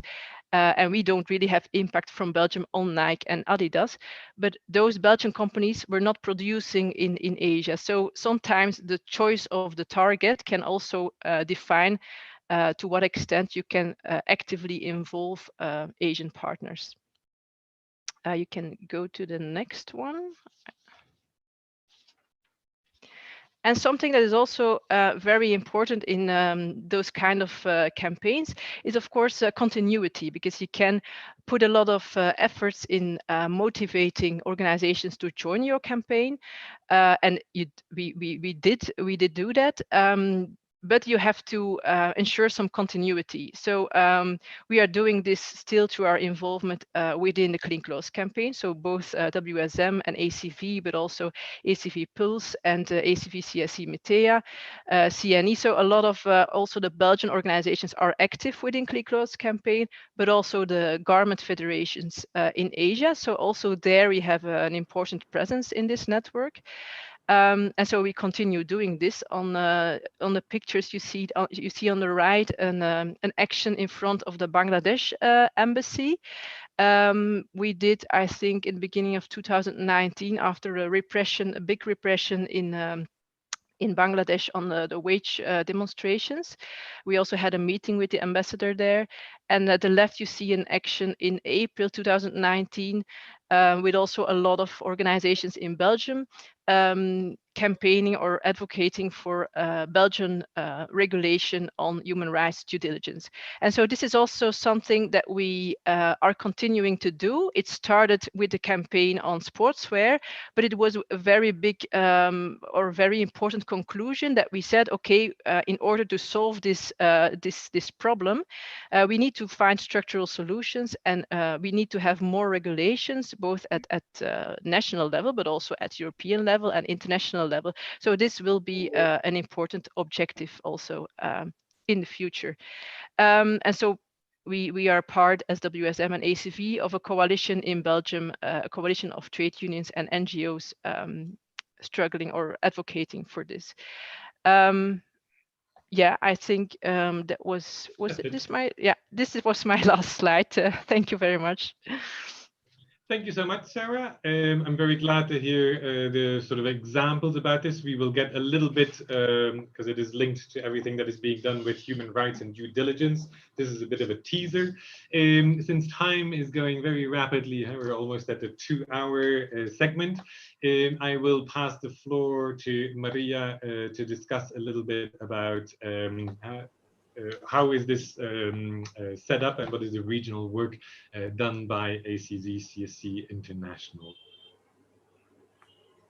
Thank you very much, Bruno. You will share the screen from that side? Yeah, so I will share a bit about the regional program we have from 2017 to 2021. It's 5 years program, but will be the information until 2019. So we now active in 4 countries: Indonesia, Cambodia, Vietnam, Myanmar, and Bangladesh, but also involving coordination with Philippines, Nepal, and India that will be expanded soon in our network. So it's still very few activity at regional level, but more active in national. I will only share here the joint activity at regional level. Firstly, in 2017, initiated from KSBC Indonesia, we started to create the networking with Cambodia. So through a visit and mission on July 2017 from the group of government and cement, we resulted an MOU, the agreement as signed as the further commitment to collaborate government union and two countries. And that time the target is to improve minimum wage in Cambodia. And also that's the first step to continue discussion on the different issues, especially the benchmarking, the CBA for the improvement in the same MNCs and the supply chains. Three targeted multinational decided that time is H&M, Nike, and Adidas. And we also having a dialogue with CEO of the H&M chain in Cambodia during the visit and mission. Then, as the yearly meeting and exchanges in 2018, we have a seminar, a big seminar of Trade Union Network in Bangkok on July 2018. This more to expand the network, not only by targeted number of MNCs, but also the potential network by sector. So for potential sector to be decided at that time, it's government, cement, services, and plantation. And each of this group having different priorities issue. And also this time to discuss to enrich the network strategy by increasing the knowledge about human rights due diligence, still quite new that time for trade union, especially in Asia. So this is become a challenge to expand that advocacy strategy to defend workers' rights in global supply chains. And we, by inviting the expert, even by virtual from legal department of ITUC. If you see, I don't know if very clear there, it's many of colleagues in this group also attended. And after that, it's also many of the activities, 7 agreements has been signed. They strengthen the network on different issues, and also creating dialogue with the management of the MNC, as also presented during the quiz. Then we come to the latest activity, joint activity, recently at the end of the 2019 in Yangon, Myanmar. At the end of the December of 2019, the union exchange for government unions facing transition, digitalization, and climate change. So it's 2 main focus here. It's how to deal with the climate change issue that affected the government workers by using the just transition approach that we recognize very much affected for the government workers, and also to recognize the impact of the digital 4.0 to government workers and how to balance it. So at least 6 countries be presenting: Indonesia, Myanmar, Cambodia, Vietnam, China, and Bangladesh during the event. So we have a very good exchanges, and then each country can present the practicing they have, pick up the best practices that would be a very good feedback and input for them to deal with these 2 important issues. So that's some of the event, the activity we have been during 2017 to 2019, and we a little bit slowly due to the COVID starting this year. Okay, so that's some of the information from the regional activity of ACV-CSC International. Now I offer the floor to my colleague of Bismo Sanyoto. Thank you. Thank you, Maria. So what you will see is we made a video. So it's a journey of different civil society group, trade union, health organization, farmers, domestic workers, migrant, faith-based group, young workers organization from 6 countries in Asia: Bangladesh, Cambodia, India, Indonesia, Philippines, and Nepal, who come together taking initiative to develop a continental network in Asia under the thematic issue of the right to social protection. As one of the 4 pillars in the decent work agenda, social protection become an important topic in the future of work and the Sustainable Development Goals 2030. Social protection is even becoming more central when we talk about the pandemic, which is difficult to contain unless a vaccine is found. So the network known as INRSP or Asia Network on the Right to Social Protection in the early years has tried to promote social protection at the continental level.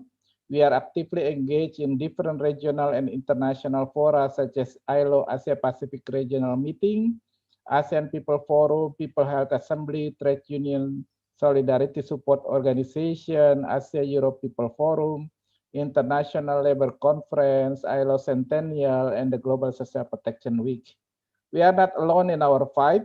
We collaborate with others, build synergy and complementarity. We co-organize some international events such as Asia People Forum Life in Dignity Convergence, APF Social Justice Cluster, People Health Assembly, and we stood at the Global Social Protection Week in Geneva. Through the thematic network on social protection, we advocate for legislation and policy in partner countries, sub-regional, continental level, and international level.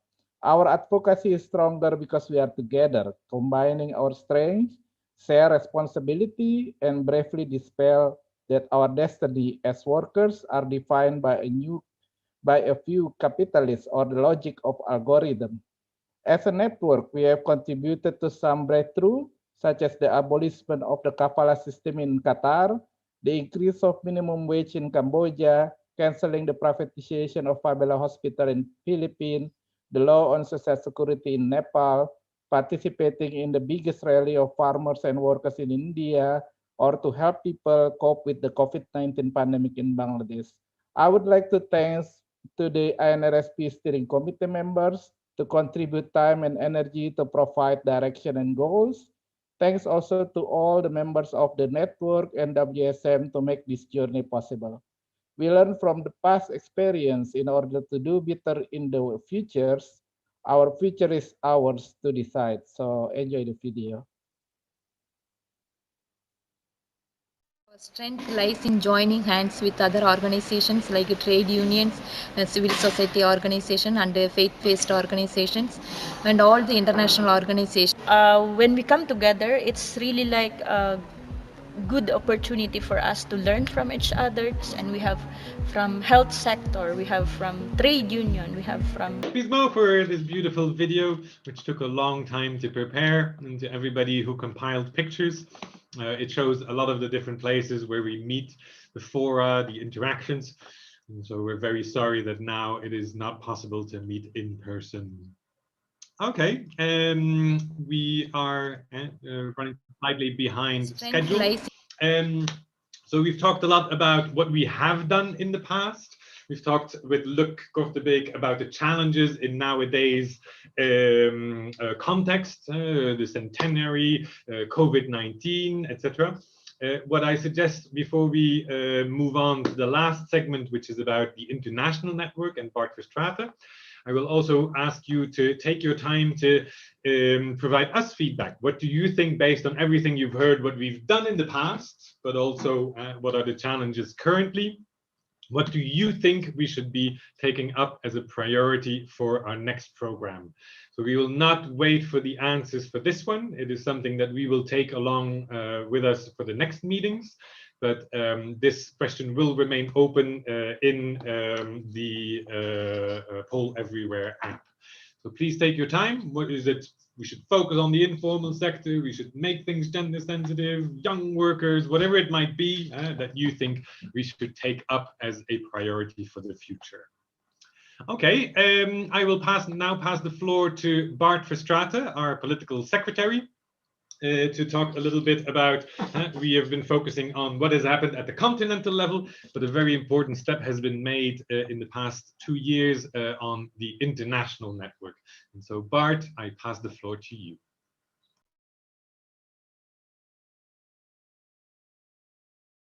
Bruno, ja, Okay, I had to unmute myself still. So yes, good evening, good afternoon, and good morning to others. What a pleasure to be here with you. So many familiar faces, so many people and organizations that have been with us for so many years, and really congratulations to all of the impressive results you have achieved, not just over the last few years, but over the last 20, 30 years that we, WSM and ACV-CSC, with the entire labor movement, have been working with you. Thumbs up also for our team, our Asia team, and the colleagues of ACV-CSC International. I think the video, as so many people have already commented, is a great testimony of these achievements. And of course, there is much more to come. There's much more to come because we are preparing the next 5-year program. And as Bruno announced, time also to say a word about our networking strategy. And we can pass to the next slide. Networking strategy that in the last few years has focused on the right to social protection. The last few years, let me correct myself. We started this joint endeavor in 2008.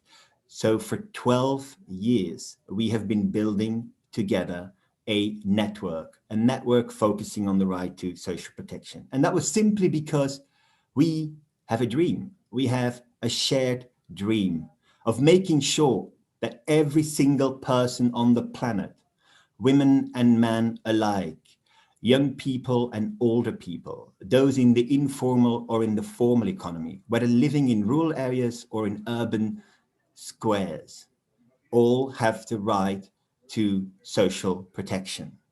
That dream has been guiding much of our work in this network over the last 12 years. But of course, a dream is not enough. We also had to fine-tune our vision. How do we want to get there? And that's also what we've been doing, based on the tremendous work that you are doing in reaching out to communities, to working people that today are still left behind. And our common vision that is well known by this little house of social protection is strongly focusing on 5 essential rules to indeed come up and contribute as social movements to building national, comprehensive, and largely supported social protection policies. And it makes very clear that we, as civil society, trade unions, have an essential role to play in achieving universal social protection. And we can move on, because I've been referring already to we, but what do we say, or what do we mean referring to we? We is all the people and all the organization around this virtual table today. Different social movements with very different experiences and different expertise, but all united in their belief that a different world is possible and that we need to start building that world today. Something we started many years ago. We're talking about 80 different social movements all around the world, in Asia, but also in Africa, in Latin America, and here in Belgium and Europe, including also WSM, our colleagues of ACV-CSC, and the Christian mutualities, because together we want to join forces. We want to internationalize our struggle for social protection for all, as was said before. Over 20 countries, over 80 social movements in 4 different continents. This was our dream with a shared vision, and we've been working relentlessly over the past 12 years to make it happen, to make change happen. And this is where I would like to hand over to Bruno and Errol, because they've been playing a very active role as well in developing and fine-tuning the new visual identity of our network. Because when we came together last year in November 2019 in Geneva for the first time at international level with delegations from 4 corners, including Asia, Africa, Latin America, and Belgium, Europe, we there and then decided to actually give our network a proper name, a proper logo, and therefore a new visual identity. And this is where I hand over to Bruno and Errol. Thank you, Bart, because indeed, as you saw previously, we were talking about ANRSP, the Asian Network on the Right to Social Protection. But so since we've now made the step to linking between the continents and making it a global movement to change the world, we wanted to also contribute to creating this visual identity, the values that goes behind it, etc. And so both Errol and myself were delegated to participate in that. And so once the visual identity was created, we presented it to the Asia Steering Committee, which agreed with it and said, I think this is also something that is worthwhile for us to show that we are a part of this international network. And so we also adopted it there. And so this is the occasion, this opening seminar. Normally we would have liked to have been able to do this in person, but let's use this opening seminar or this opening session to also present it to all of the partners, many of whom haven't seen it. The steering committee members have, but not all of the Asia partners. And so, however, nothing comes for free in this world. For you to be to get something, you have to make sure that your voice is heard. So this is where I ask Errol to unmute himself and do the introduction of what we are going to be doing to be able to see that. Okay, thank you, Bruno. So we already saw what has been happened during the past of our work as organizations, as trade unions and social movements. And I think it's really good to know that because of our solidarity and the support to each other, we've come this far. And my responsibility now is to give you some, at least more of relaxation, because I know you've seen many struggles, like from Luc. He showed to us like what ahead of us, in this kind of struggle. But yeah, of course, as we always hear, that music is a universal language. So I am inviting you to sing this song with us. This song was created during this quarantine time by our choir friends in Belgium. So the song titled is Let's Be Our Voices Together. So now I'm inviting you to please unmute your microphone and open your cameras, your videos, because someone will document this one. So your faces really important to us. So Bruno will give us the song. So please, there is two parts, part from for men who will sing and also for women. Yes, Bruno. Okay, here we go. I hope everybody has his vocal cords warmed up. So here you can see the words, and this is for the ladies, this is for the gentlemen among us. So please unmute and show your video, and I will see if we are loud enough through a sound meter. Let the world hear us. বসেন আপনারা chair নিয়ে সেখানে join করেন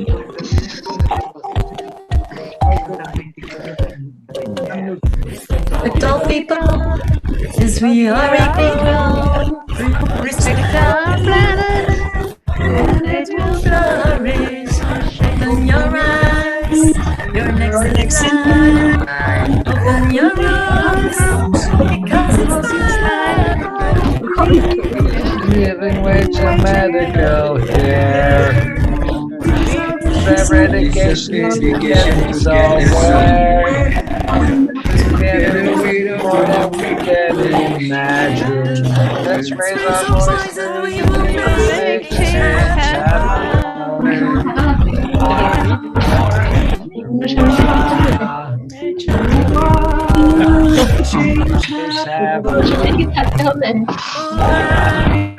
অনেকেই তো চলে গেছে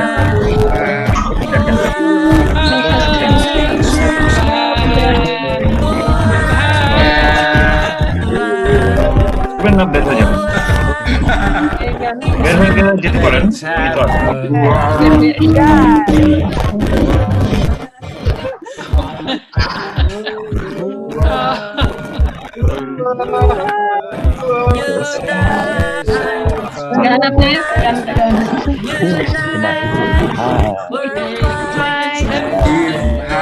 A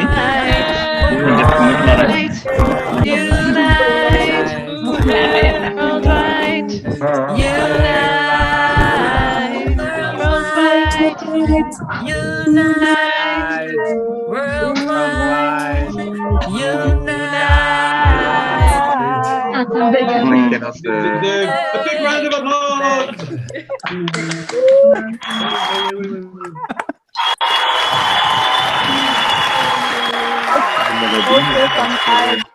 Oh la la. I think we were definitely loud enough. Visual identity is going to be.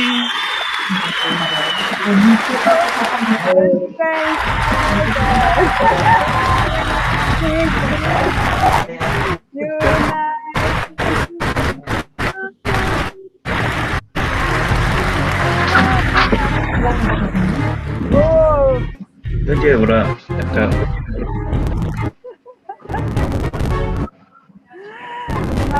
No time to mute again.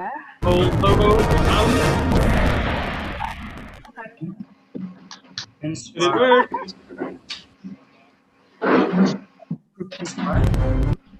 So, for those who missed it, new identity of the network will be the International Network for Social Protection Rights, or in short, INSPIRE. And so that is the aspect of the international one. So the International Network for Social Protection Rights. Okay, that's nice one.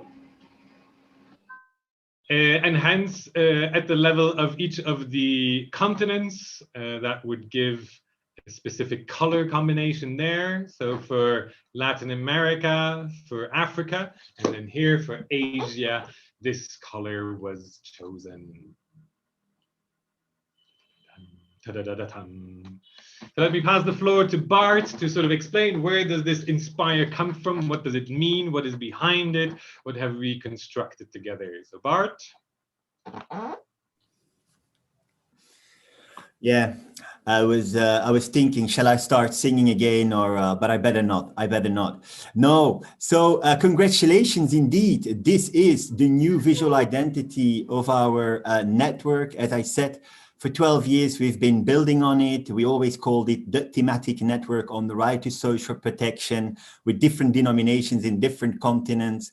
That is behind us. We look ahead at the future that we need to decide on, as Bismo said. And this has come up after a very lengthy process involving colleagues from Asia, from Africa, from Latin America, and of course also from colleagues here in Belgium. International Network for Social Protection Rights. I think what is really important indeed is two elements.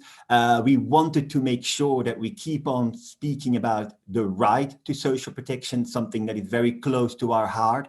We're not talking about charity. We are building rights-based policies to extend social protection to all of those who are entitled to this, a fundamental human right, therefore social protection rights. And why in plural, social protection rights is simply because coming from the angle of social protection, we know that throughout the life cycle, we people are confronted to different risks throughout our life cycle. And so these risks all come with different entitlements. When we lose our job, we have the right to have unemployment benefits. When we start founding our families, we are entitled to child benefits. When we grow old and want to retire, we are entitled to pensions, etc. Therefore, social protection rights.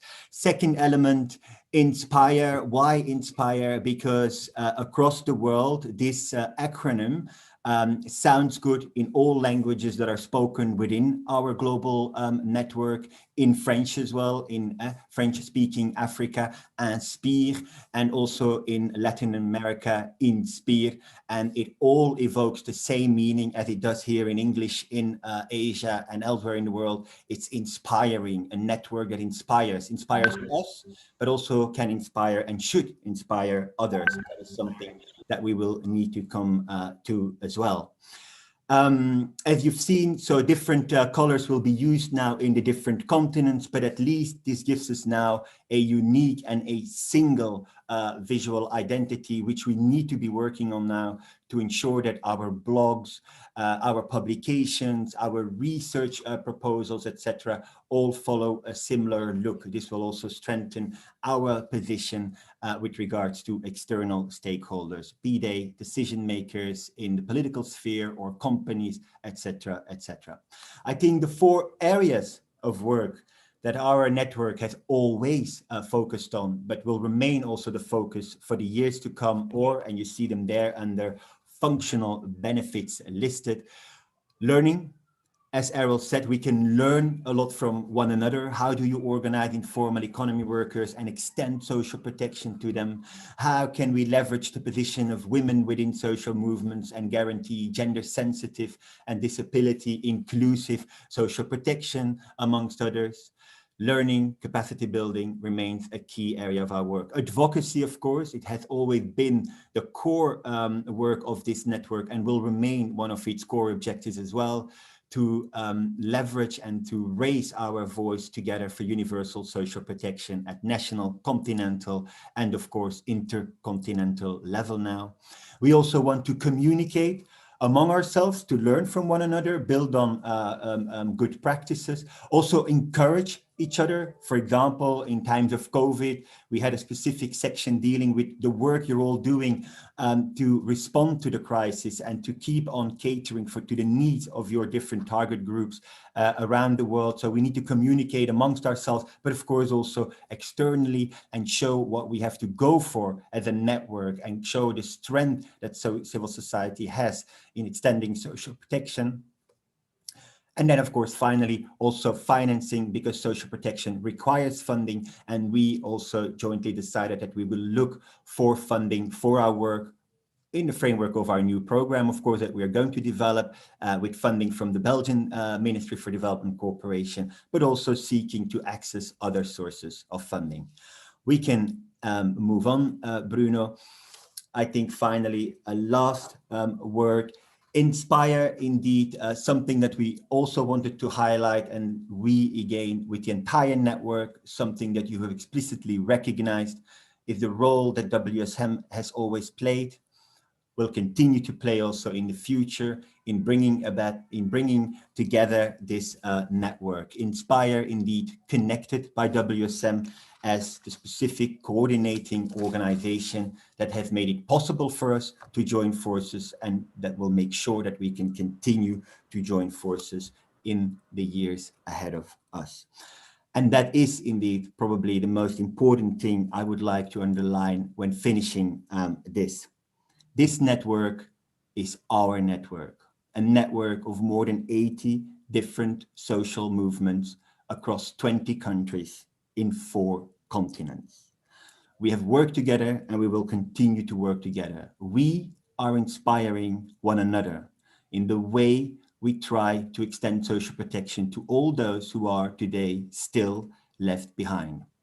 But SDG 1.3, universal social protection, is within reach if we continue to join forces. We can inspire each other, but we should definitely inspire many others out there. People that may be willing to join forces with us, such as ITUC Asia Pacific, who has already joined forces, the Asia Monitoring Resource Center, the Asia Roundtable on Social Protection, and many other strategic allies that we could be seeking at national, continental, as well as international level. Convince them of our shared dream, convince them of our common vision, and indeed, make sure that we decide on the future we want, a future with universal social protection. I thank you very much. Thank you so much, Bart. We are at the end. We're almost half an hour over what I expected, so I am going to sort of go through the thing a little bit quickly. So last session is the way forward. This opening session was for the public to involve people not only from the partner organizations, but also embassies, delegations. The head of the EU delegation of Nepal was here. From ILO, there were people that I noticed. Very glad I've seen the different member organizations of Belgium as well there. But the rest of the planning process will of course be a little bit more serious as well and low threshold. So let me quickly explain that before we close off with the thanking words. So next Tuesday, there will be a session where we will explain more about how this planning process will proceed. What is the context analysis also for Asia and for Belgium. We will talk about how the different themes that we are handling, human rights and due diligence, extending social protection to specific categories of workers, how that all fits together. That will be for our partners. And we will also look at some of the recommendations from the external evaluation and to see what we can take as lessons learned from there. Then after those in-depth sessions, to which some of you will be invited as well as stakeholders or to attend to have your voice heard about specific topics, there will be a regional ACV-CSC international program on the Tuesday 15th of December. That will be followed by the steering committee members, also including Maria and Steen, on the 16th of December, where one steering committee member who attended each in-depth session will have tried to create a sort of action plan for the next 5 years about that topic.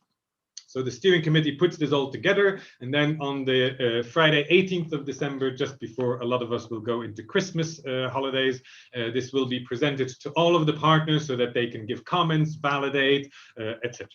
And then in February and March, we will have national workshops where we will focus more on what will be done by the national networks. And then there will also be the explanation of how to do the planning for the individual partner organizations, etc. That is the way forward for the continental planning process. If you wish to join to any of these sessions, please get in touch with us. I am going to now ask just to close off with an evaluation. So again, have the Poll Everywhere app. You can just click on whichever ones of the heads that you feel, was it good? Was it bad? Did you regret spending your time here? Was it another boring webinar? So up to you to click which emoticon, the red ones being unhappy about having been here and the green ones being happy, to give us an idea of if we did a good job of organizing this session or not. So please feel free to be critical, explain. I see that we've already gone from 98 participants to 54. And so maybe the ones that are remaining are the ones that were most interested. So please click on whatever you felt was most appropriate. I don't think anybody has clicked. Anyway. All right, then we will move forward. Last thing which will remain open during the closing as well is comments or feedback from you regarding the session or regarding the future of the planning process. What are priorities, as we said, that we should take along with us? So this one will remain open while we close it off. And then to stay updated, please check out our website, which is also available in English. We, as Bart mentioned, have a blog that gives more information about Asia. And then there is also the W Connect newsletter. So if you want to enroll, please send me an email, and then we will make sure that 3 times a year you get a little update of everything that is happening. I'm closing off here. I will ask Sulistri to unmute herself and just say the thank you words to everybody. I, from my side, want to thank everybody as well who attended, who spoke, all of the input. Thank you so much. Sister Sulistri. Yes, thanks, Bruno. Finally, we are at the end of the session. So first of all, thanks to all the speakers and presenters, especially to Luc Cortebeeck as keynote speaker. Also thanks to Sarah, Bismo, Errol, Sister Valar, and then also colleague from HW. And then thanks also to Steen and Maria from ACV-CSC International. Thanks to all the WSM colleagues in Belgium and across to the continents. Thanks to all our partners in Asia. Looking forward to our next meetings. And big thanks to all the participants that attended and are still awake till the end of this session. Continental planning process is the important process. We can sit together to discuss our priorities at the continental level for next 5 years. This opening session is just beginning process to heading us to the next meeting. So we will continue our continental planning process till to the next 2 weeks. I think almost close with Christmas, oh my God. However, we should keep our energy, our spirit, our best idea through preparing smart continental planning. Once again, thanks to all. Stay healthy and good luck for us. Thank you, Bruno. Thank you, Sister Sulistri. So I'm quite exhausted at the end of this session.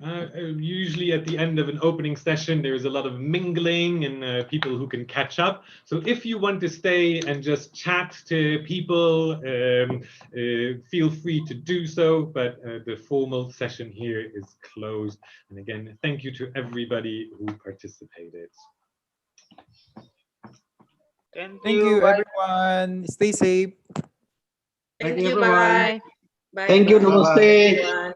Thanks. See you. Thank you, Bruno. Bye-bye. Thank you. Bye. Thank you. Bye.